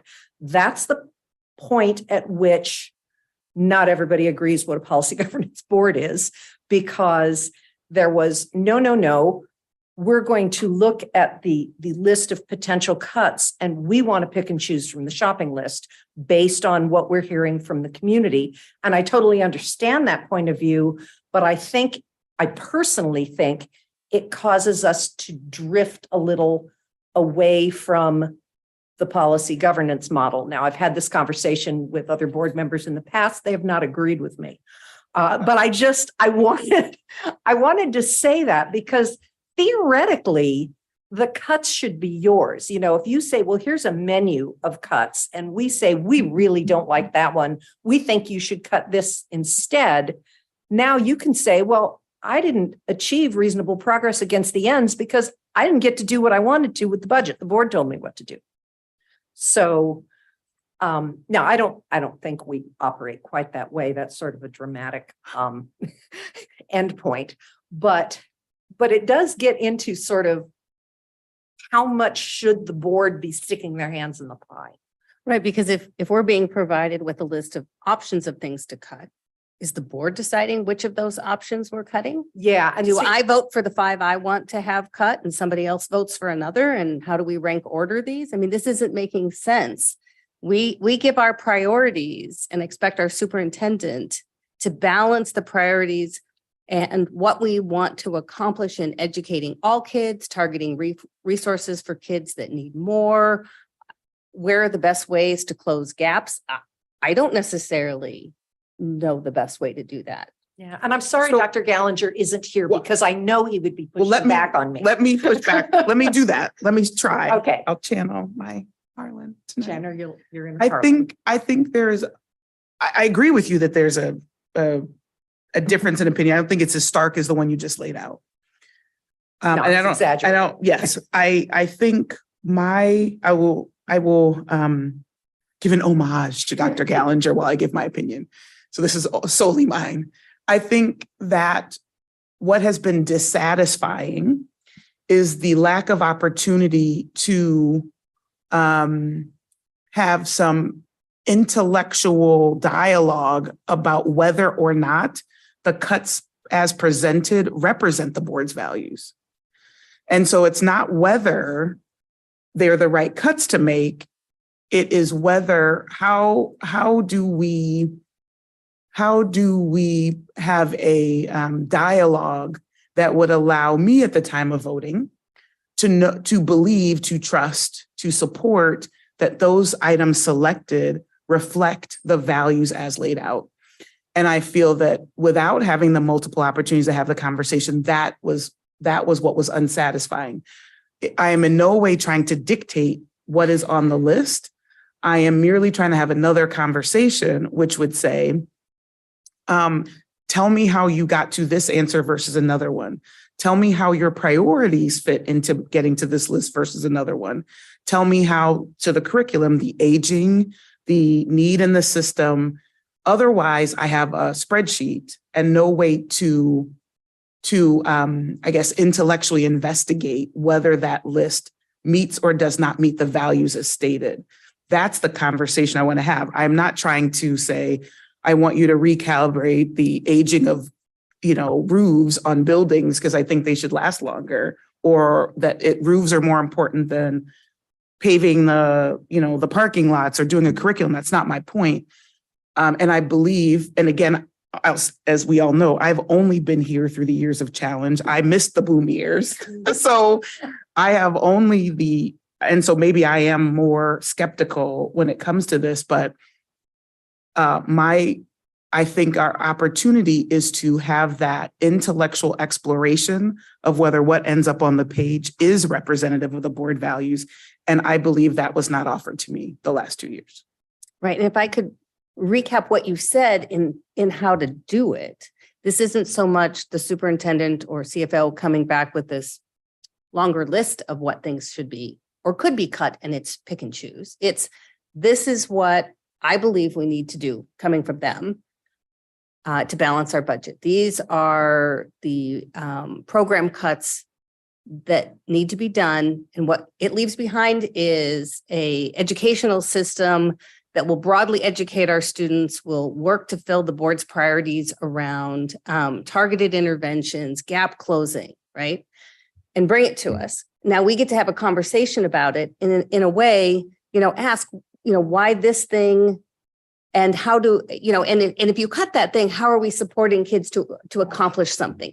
Help explain to me why this thing and not something else. So kind of that, like I get to push at it and say why on some of the things. Yeah. And what fills the gap that whole, right. that might have cut leaves. Exactly. And then it also gives our superintendent an opportunity to hear our values coming out of those questions, gives her and team the chance to go back and think about what we've said. And, it's possible they'll come back with the exact same list because they can justify it. It's possible they'll learn something from us in our discussions, our dialogue, and they'll make changes. And then the result at the next one, or I don't know if this is a 2 or 3 type thing, but we'll come back again now with either same and justification or changes. And at the final point, the board needs to make a decision and then approve or not. Is that starting to be what That you said? I think that 100% represents. And I can be there as long as what we're starting with is what our superintendent believes needs to be done. Correct. Not a list that's twice as long with the board picking and choosing.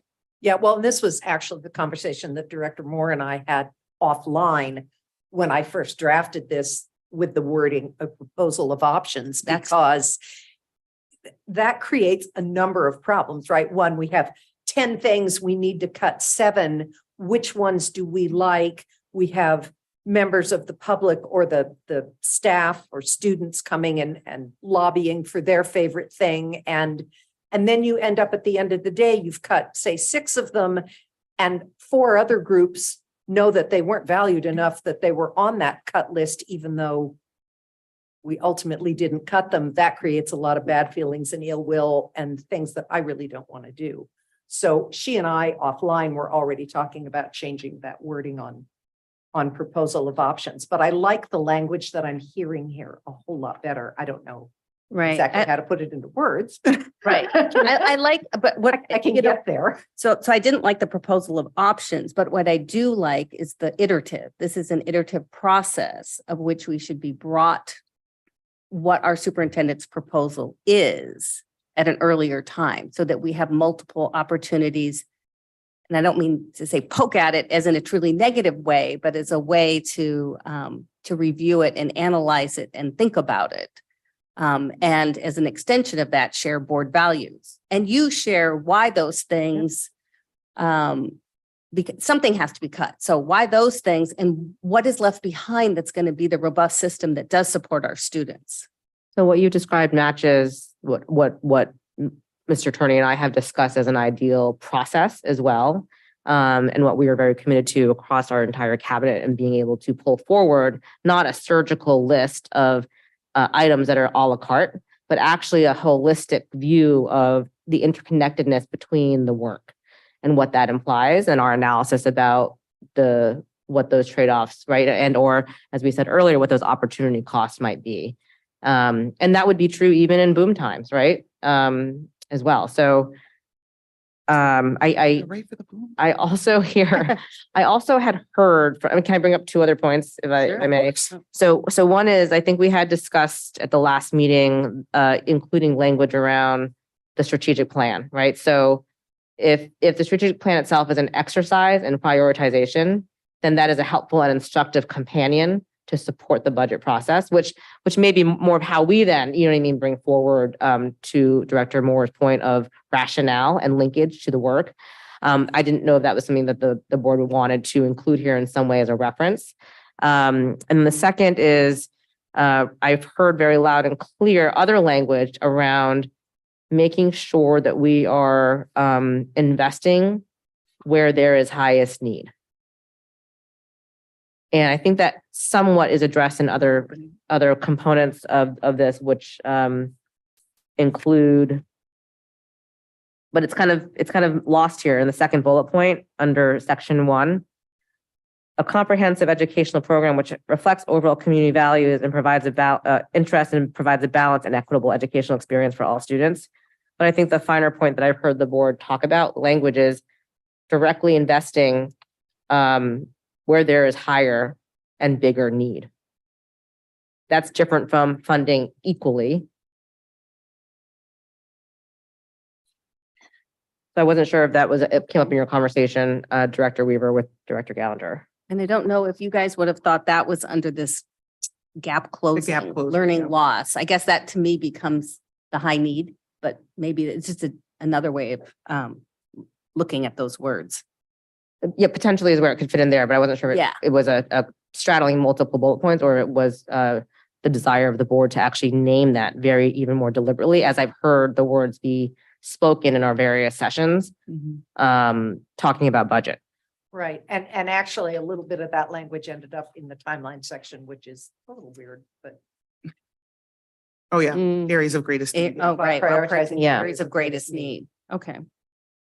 I mean, I've heard Director Gallagher use very compelling language around funding in an equitable way, full stop, right? We're not putting more investments towards the highest need schools in particular, which means that there's, potentially a different funding approach for other schools as well.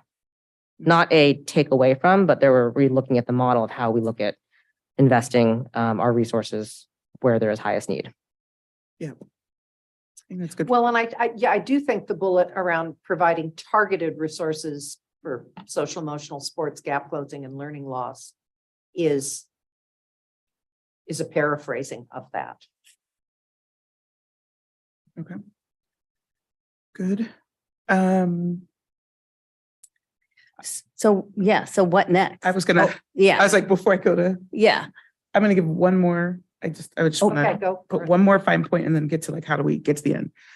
So I'm going to tie, I guess, just to make sure I'm being clear in what I'm hoping for and how this works. I'm going to tie it to the next topic, which we're going to move to shortly. But one of the things for me in that intellectual investigation of whether the budget meets the board values really ties to when we talk about some of the monitoring. And so when I look at the monitoring reports and we say, my hope would be that the budget reflects the preservation of those things that most move the needle toward things we monitor, and a deprioritization of those things that, while interesting, we are not finding to have the most direct correlation to moving the metrics that matter in the system.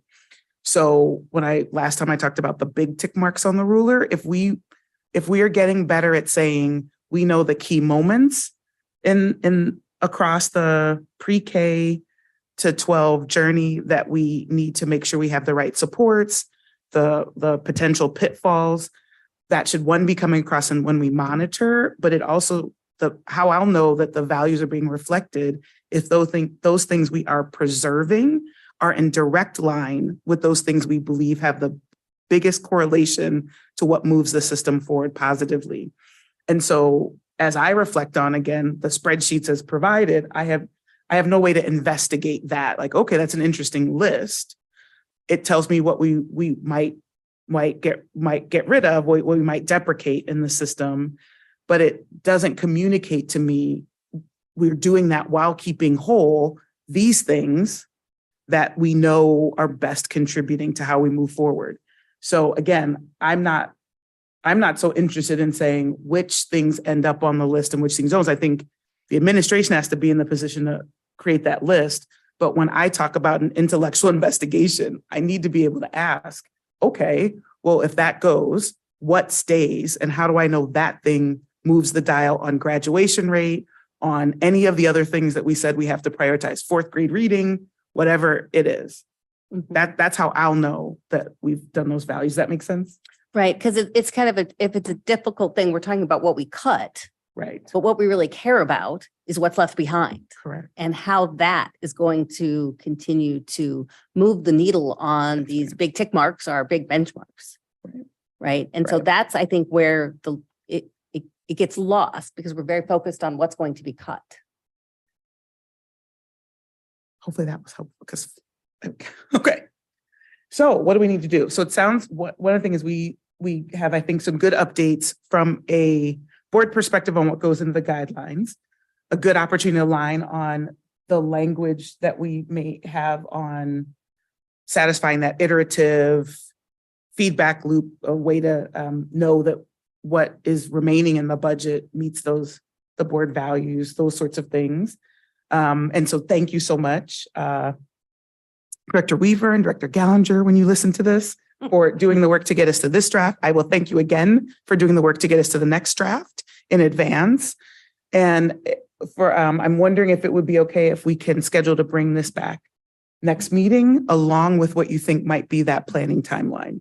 I think if we could have both of those together, that would be what we need. Yeah, because I'm thinking, I mean, there's two pieces. This is really the draft for this year. We can change it again for next year.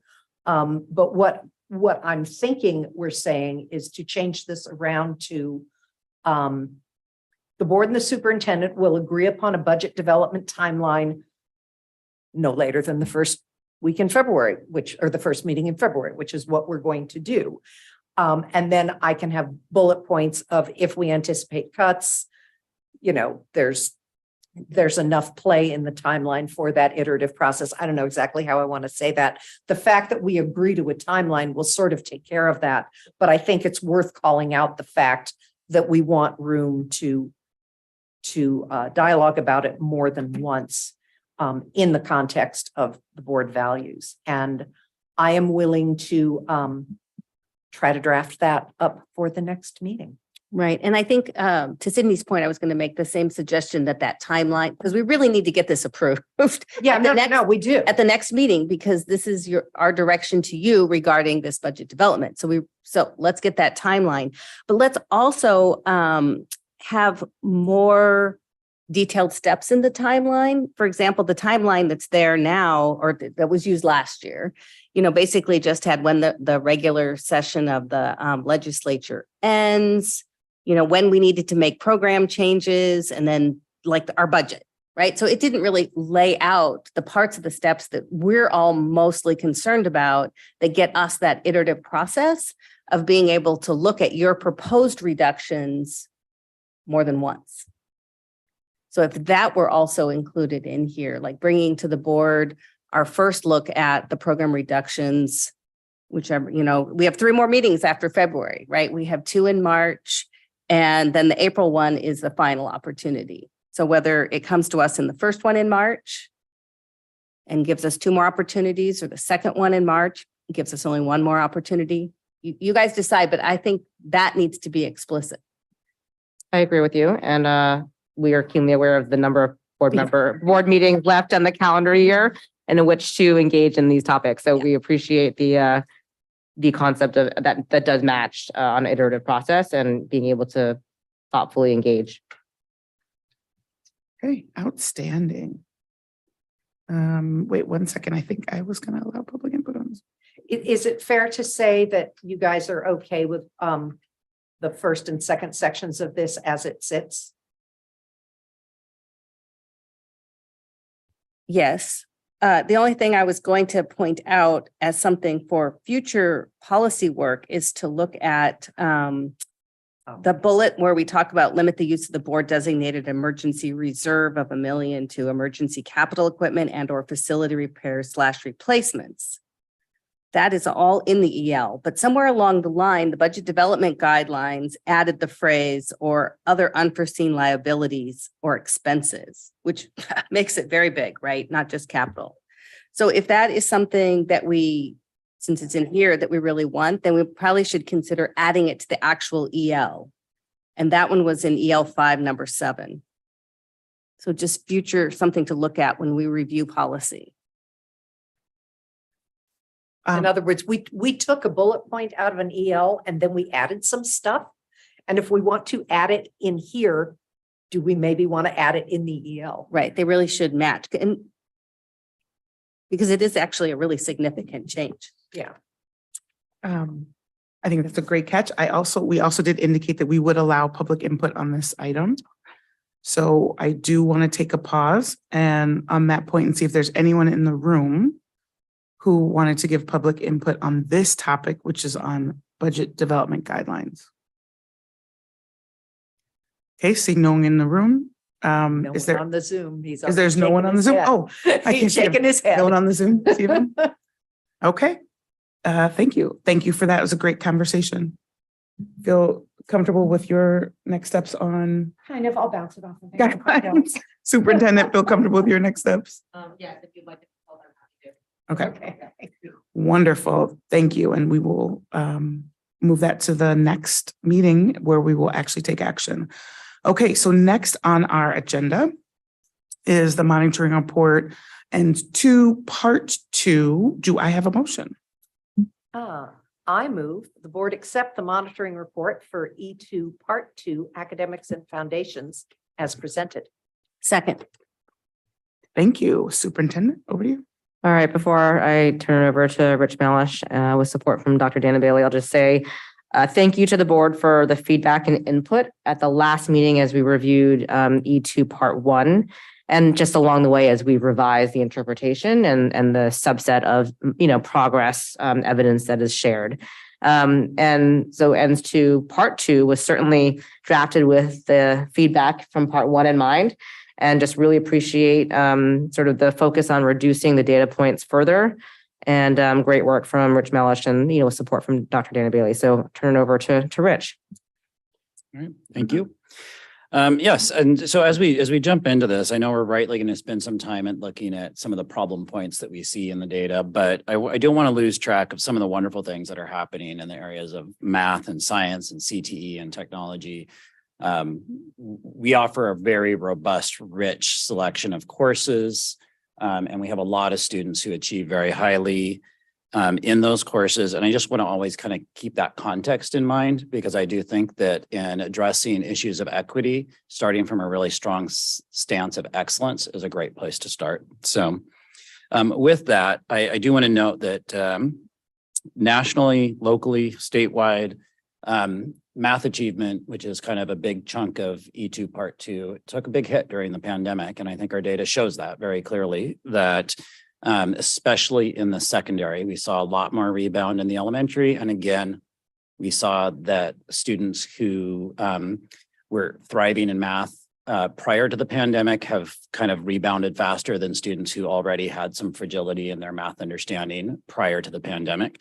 So it's been a big lift, and we have some big lift left ahead of us in the mathematics. So we did go for a fewer bigger marks on that ruler, and so focused on 3 points in time. And we also tried to go away from a linear. I'm gonna play on your analogy, Director Mullings, and say that we want to do a 3-dimensional measure. So instead of a ruler, so we focused on indicators of proficiency and growth, which tend to be assessment-based measures. We looked at enrollments and proportionality of enrollments, because we know that the course selections you make help steer you towards ultimate life selections. And then we also looked at whether or not you're successful in those courses. So not only pass rates, but are you getting A's and B's? Because we know the data shows us that students with that 3.0 GPA or above have a higher success rate of eventually getting certification or a degree post-secondary. So we looked at that A-B rate to see, are we getting students to be not only successful in getting credit, but successful at getting further opportunities after those courses. And finally, we really try to give a strong indication while trying to be brief of what we're doing as a district to support our schools and their engagement of students in these areas that this reports on. So hopefully you see some very clear indications of the actions we're taking as a district. With that, I'm not going to go through the report because I know you've read it, and instead we'll kind of pause and see where you would like to go next with this conversation. Thank you. And I love the introduction of a three-dimensional model. We'll talk more about that. Why don't we first see if there's any public comment before we get into the board discussion? Is there any public comment on this topic in the room? Okay, seeing none. Any on Zoom? Okay, thank you.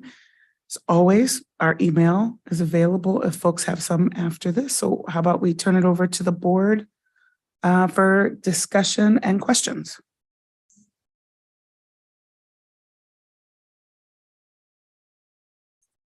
Well, I'll give one a try. And this is around the middle school math pathways and the changes that are partly the changes that are coming. I think it was on page 5. Talked about objectives of the change in the middle school pathways. Obviously to increase the proficiency on the SBA, which, you know, has been your goal all along. But it does talk about, avoiding students skipping content and ensures all students receive a full year of algebra. And I was trying to understand that in relation to what I found for the middle school math pathways, because not all pathways actually give students an entire year of algebra. I didn't know how to take that statement. Okay, thank you. To clarify, so the proposed pathways do not give all students a full year of algebra in middle school. There is a pathway that results in math 3 in 8th grade, but then they would go into a full year of algebra in high school. Our current pathways, there are a group of students who take a CC8 algebra, and those are the only students in our system that don't get a full year of algebra focused just on algebra. So this pathway eliminates that compacting algebra with other middle school content. So that's what it's trying to indicate. So I found a chart that has the ISD math pathways for fall 23. Yeah. Okay, I'm sorry. I'm sorry. That what you're seeing on that is for the current 6th grade students. So I do want to be clear that we're phasing out the old pathway over a 3-year period because we already have students already on the pathway, our current 6th graders. So our current 5th graders, as they choose their 6th grade pathways, by the time they get to 8th grade, there will be no CC8 algebra any longer. So wait. So I just want to be clear. So are you telling me now in the middle school pathways, there is no way for a student to achieve both algebra and geometry in middle school? Oh, no, there is. Okay, because I don't see that path. On the website? Yeah. The only way I see that path is for kids to continue with the CC7-8, CC8 algebra, and then geometry. And that's why I'm asking, because it seemed to me when I read this chart, and I understand the difference between, trying to help phase kids out of the choices based on where they are, that you would be offering 9 different middle school math courses, which to me would be a scheduling nightmare.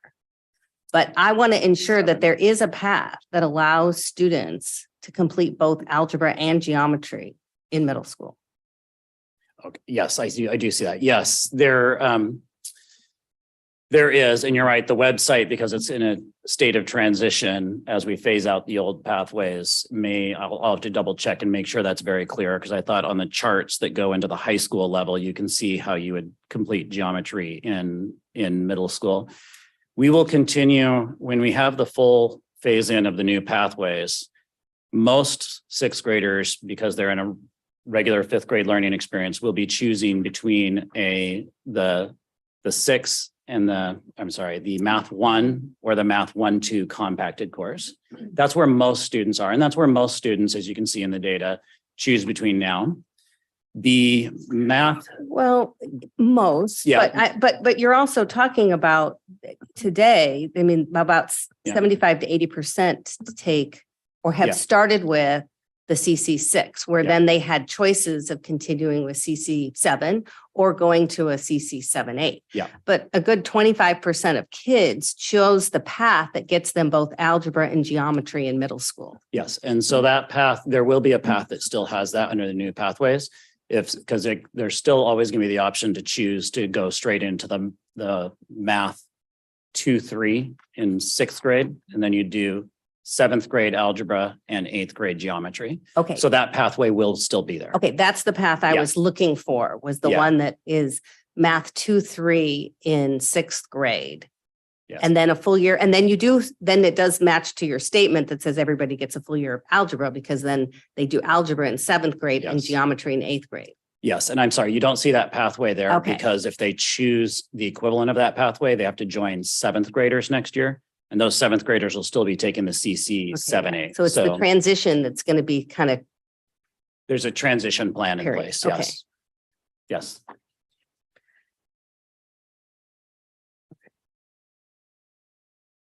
and then for most kids, it does avoid skipping content, except for those kids that are choosing to skip the content of the math 1-2 to go on to the math 2-3 in 6th grade. Correct.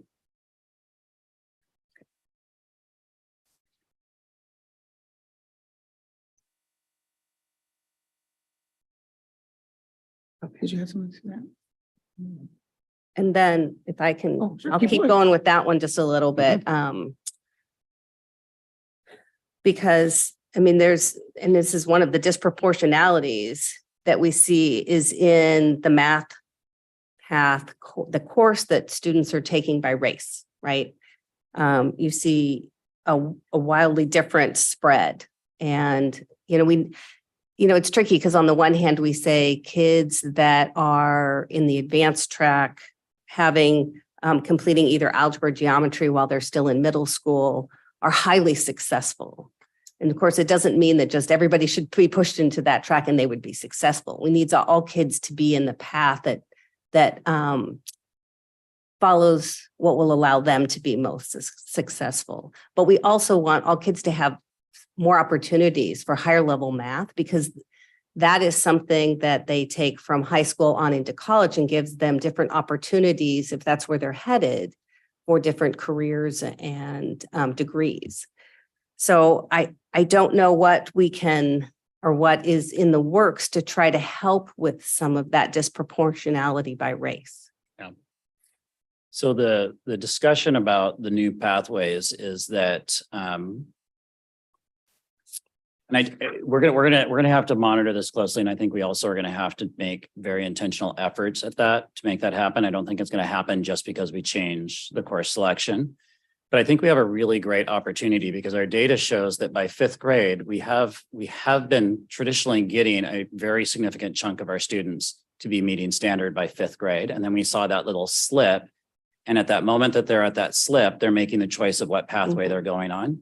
So the theory of action behind this is that if we can catch them at their best, their readiness, they say, we are meeting standard. And we can say, when you're meeting standard, you have every pathway choice ahead of you. You choose.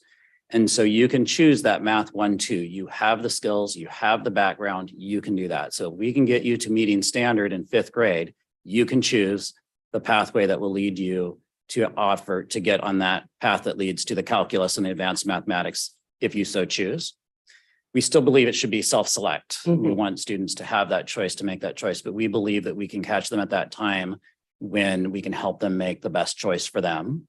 And our hope is that will, with some intentional, I call it recruitment, where we encourage students to see themselves as a student who could take on that challenge. I think we can get more equitable participation in those pathways.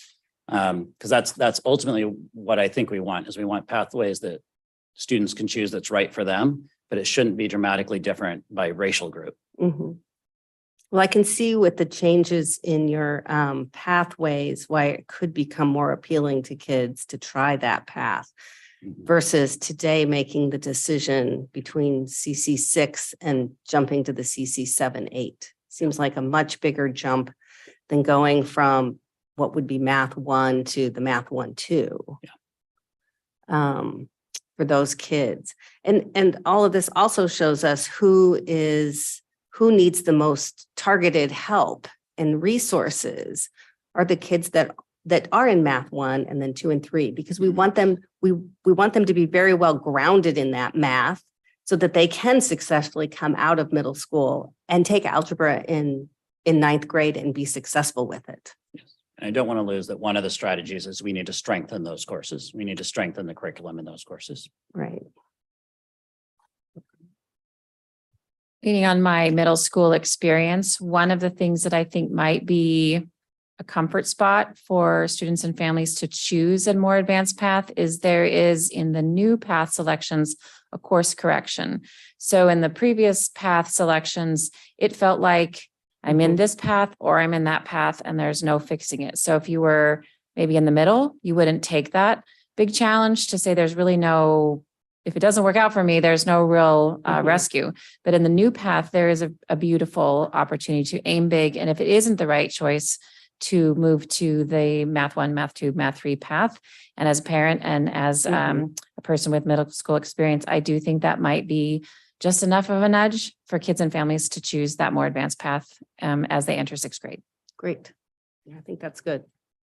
And I do want to point out, we're beginning to see more students take a second opportunity to change pathways, which is when you're taking geometry. So we are seeing some students taking geometry and algebra 2 together, which allows them to also change their math course path in as well. So there's a couple of, we're trying to move. One of the things I heard in our discussion last time we discussed this was to be really careful about how we describe pathways so that you don't feel like you're locking a student in. Right. We need to give students lots of transition points so that they have options along the way.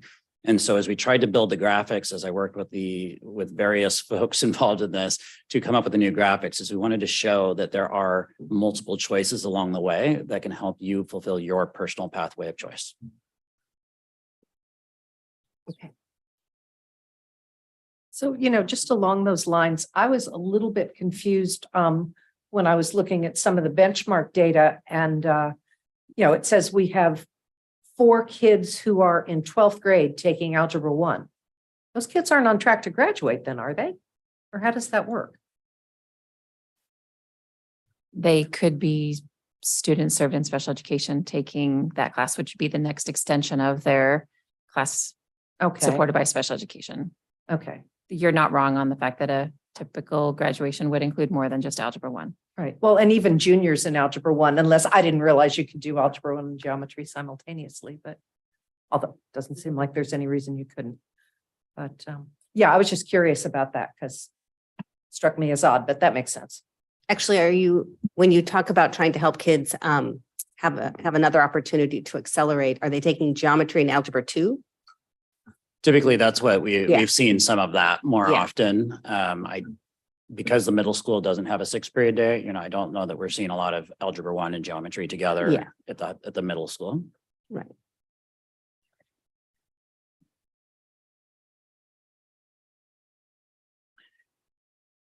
So I think I loved your description of your 3 dimensions.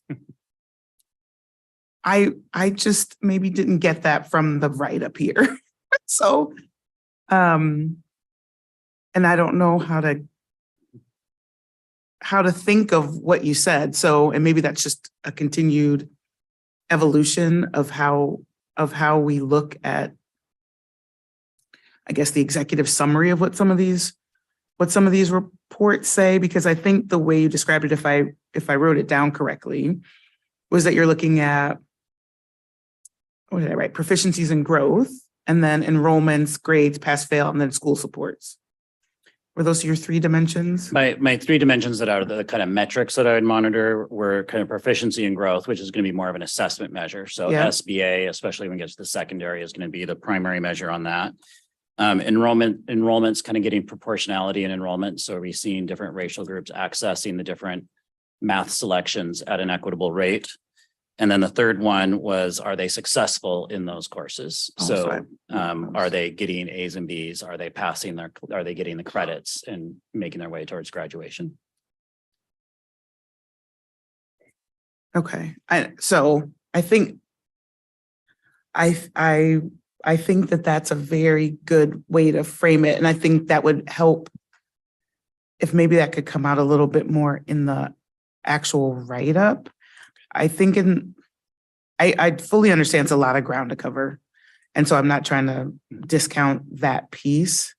It's just, as you just described as those 3 dimensions, I didn't get there from reading that in the write-up.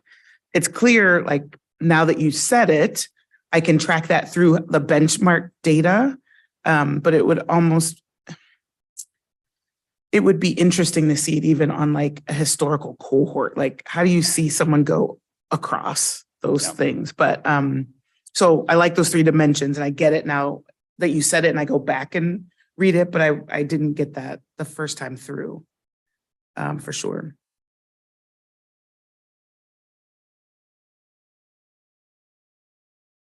Yeah, I do like in your, I realize it's not in the main report, but in the benchmark summary for high school math, how you're building up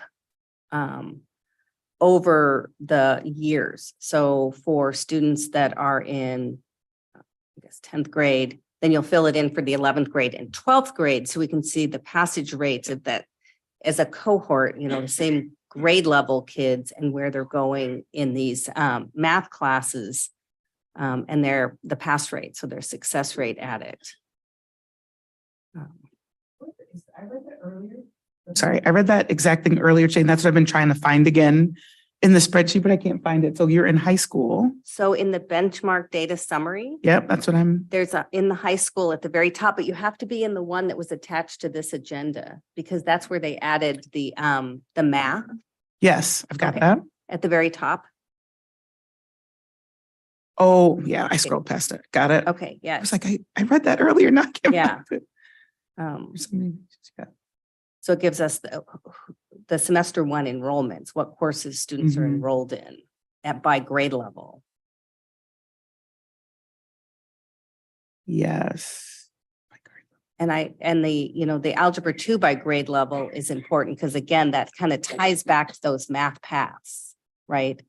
And again, that's where you see the continuation of the large racial disproportionality in how students access the courses along the way that get them to that algebra 2. Yeah. And I think of when you triangulate that, when you think of those 3 dimensions, it's not, I couldn't tell you what % of our students should reach algebra 2 by 10th grade versus 11th grade.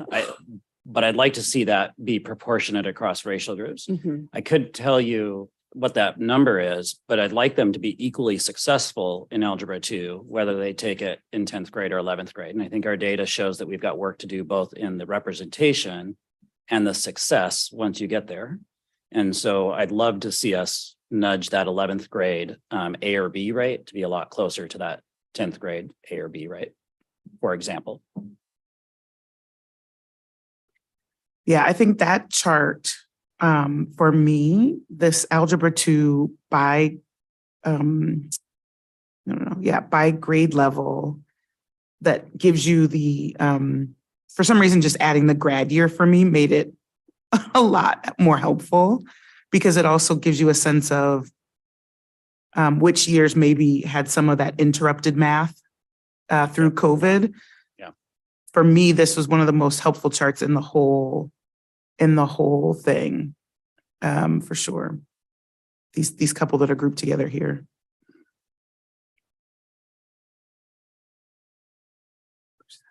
And I will note today, I when I was preparing for this, I caught that the all group on that second chart of that cluster of charts was left off for some reason. So I added that back and uploaded that again. I'm not sure why that all group was left off of that, but fix that today. If you downloaded the chart earlier, you wouldn't see that fix.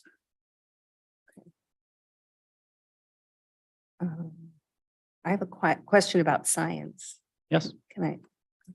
Mhm. Now I don't even know where it is, but I'll reference it. Mhm. Okay, remind me. I'm sure I've been told. I just don't remember. The whole math, science, SBA type test, whatever WCAS, Yeah. the right words for it.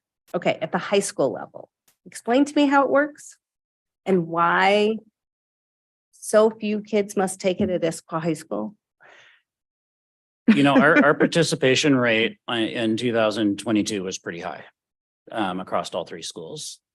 I know for a while we had a lot of students not choose it, but I looked at the participation rate and Well, the sorry, I'm gonna get the right, see if I put it in I there. know.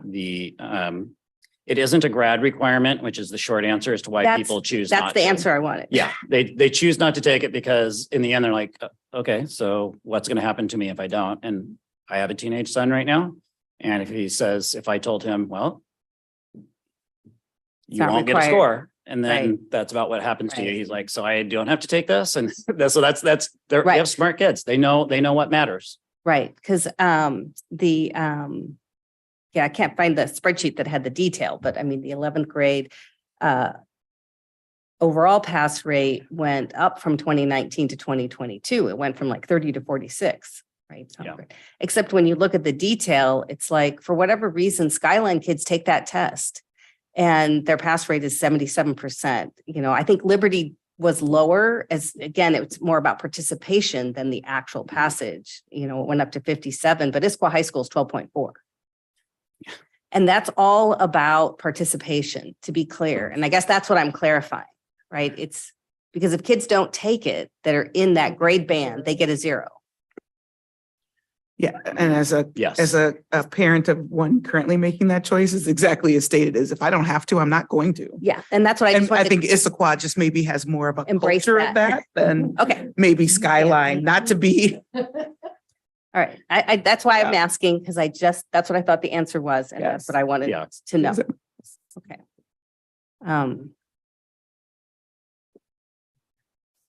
Yeah.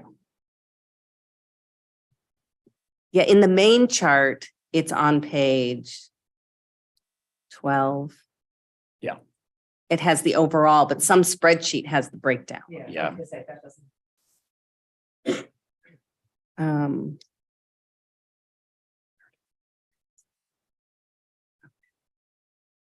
it's in the SBA. The SBA's data summary has the breakdown by school. Oh, yeah, it's in the SBA data summary spreadsheet. Yeah. I'm having trouble pulling that particular one up.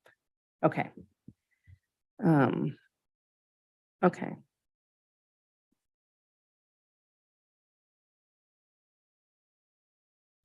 Okay.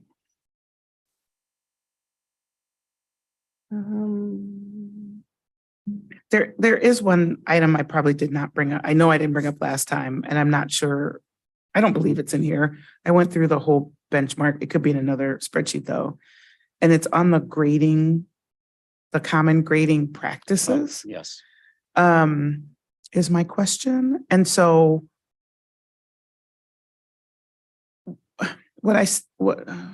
I'm never going to say I don't have it because I might have it somewhere here. But I guess I'm very curious still on, now that we actually have a common platform in Canvas. How are we getting visibility to how those grading practices are playing out? So for example, when you look at the prevalence of grading zeros versus not grading zeros or other practices, how do we start to see the actual implementation of some of these things we would expect to see in alignment of grading practices? Yeah. You know, and I was a little afraid to put that comment in there, but I think once we kind of started talking about noticing disproportionality in the rates of A's and B's and asking the question of, so what do we do about that? I wanted to make the connection because I think a lot of our executive limitations and ends have cross connections. I think when we get to EL 12 will be bringing you the full report of what we did last year to prepare for implementation and kind of what that launch of implementation looked like this year. So I'm a little loath without having calibrated that conversation with my colleagues. We didn't really come prepared to go into that, how we're monitoring those grading practices right now.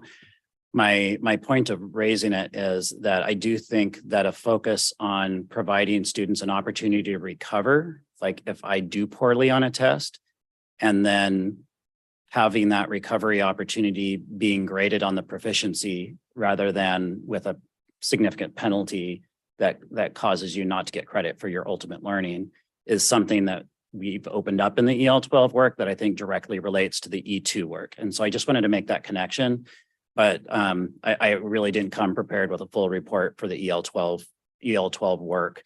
That is something that is what we're really implementing right now. And I think we need to be prepared to bring you kind of a progress report on that at some point. Yes, completely understand that's a place we can discuss. That's why I was like, I know I didn't bring it before.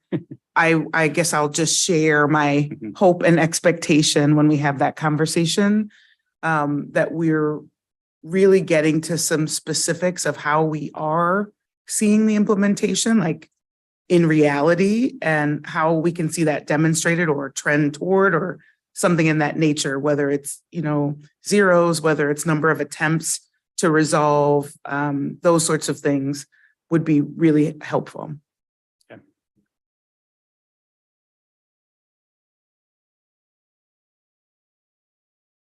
Anything else?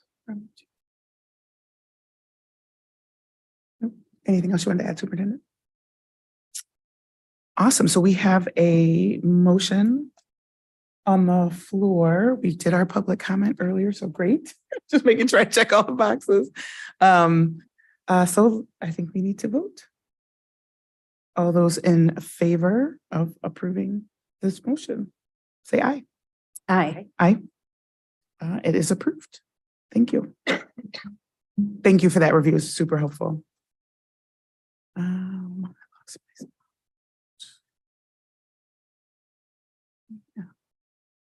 Okay, monitoring. Awesome. Okay, so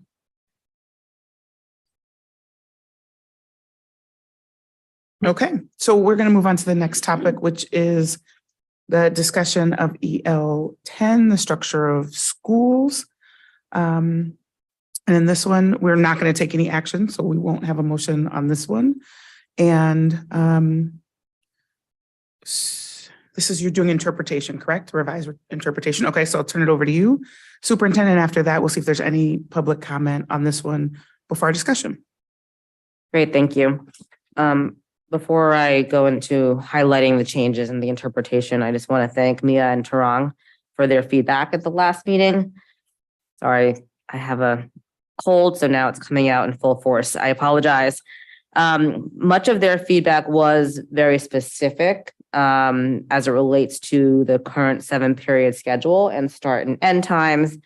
And that is being continually assessed through mechanisms, including the survey that I spoke about that's being put forward at Liberty for further input.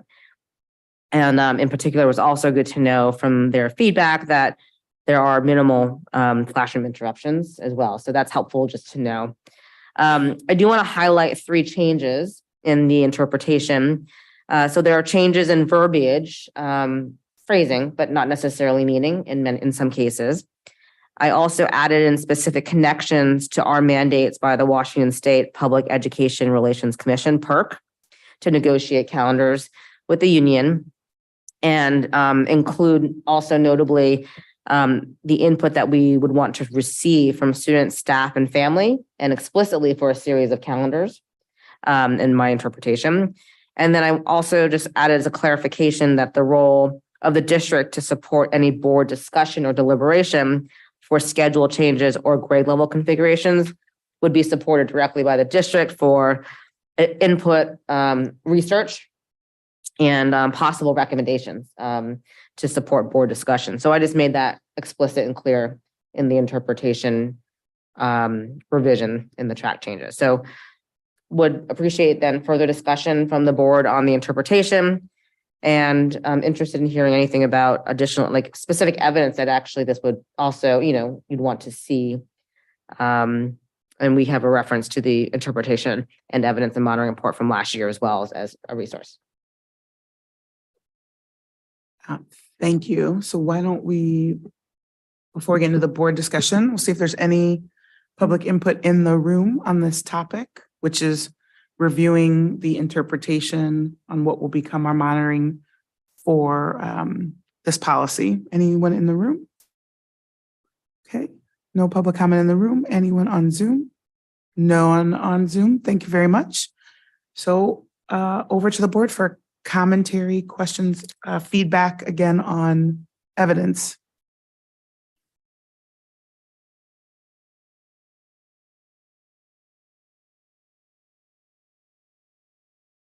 Well, I appreciate the addition of the language around PERC because I think most of the community thought that was just a weird thing that we do to be annoying. So it's nice to have it articulated that no, there's a reason. But it's balanced with the input from staff and family. So I think that's good.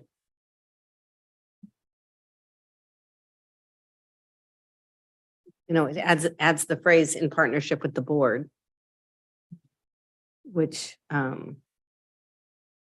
maybe calls out more of a upfront discussion with the board in advance of calendar development.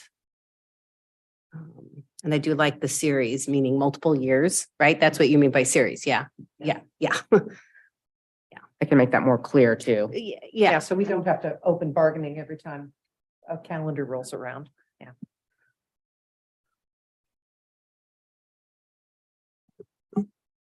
Which is great. And we do have a series of approved calendars available. 3 of them. Online. I think there's some finger snapping in the back of the room. Yeah. I have had a couple of people say, when is going to be the next calendar? Like There's they're another there. 3 years. Yeah, right? we have 3 An additional out there. 3 years of approved calendars available on the website. A little bit of excitement about that. Sorry. Well, I guess we have, That was amazing. it is exciting. It was, I think so. I guess what I will comment on is one of the things that I'm just really excited about, what you mentioned, Superintendent, is this process of having our student reps available to actually survey. I mean, they're talking to tens, now hundreds of their peers in their buildings. I think that's a level of feedback we haven't gotten in the past. I think we have often a lot of adults that want to comment on student voice and what students want in the system. So tonight when Paige said I think she was like 208 respondents to her 8-point survey, I just have to acknowledge that I am just super excited about that voice and getting that in ahead of you updating interpretations in our review. Actually, getting that deep voice in. So I just can't be more excited about that.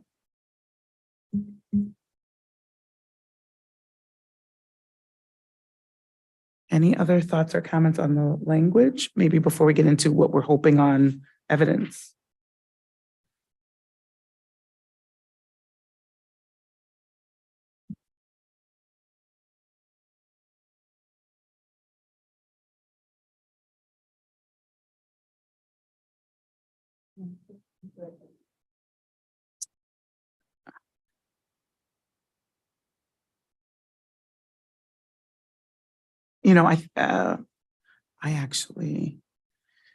I don't have any new feedback on evidence in this space. I think we've got we've done staff, parent, student surveys on the day. Obviously, bell times was an entire project in and of itself. Anything else as you all look at the previous reports that pops out? This might be the easiest one we've done. Okay. Yeah, I think there used to be more in this EL, and somewhere along the way we broke it out and separated it into 2 ELs. So this one's pretty straightforward. Okay. If we don't have any more discussion or interest in kind of giving some input on evidence, then hopefully that is what do you have enough on this one? Yes, thank you. Awesome. Thank Thank you.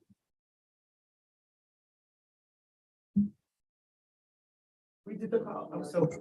We did the call. Yep, we did the call for public comment. There was none in the room or on the Zoom. Again, please leverage email if someone has an idea that popped up after that. Oh, back here. Okay, good work. So that brings us on to legislative matters. We have neither of our representatives that usually give us updates on legislative matters. So anything. No, other than Say they're both busy They're doing both legislative Well, busy actually Marnie, doing their job. Marnie is already in Washington DC for the Advocacy Institute, and she's there early for her NSBA board work. So, and then Harlan will be eventually joining her there for the Advocacy Institute weekend put on by the National School Board Association. Thank you. Announcements and correspondence. Do we have anything we need to add? No additional, everything's already been turned over.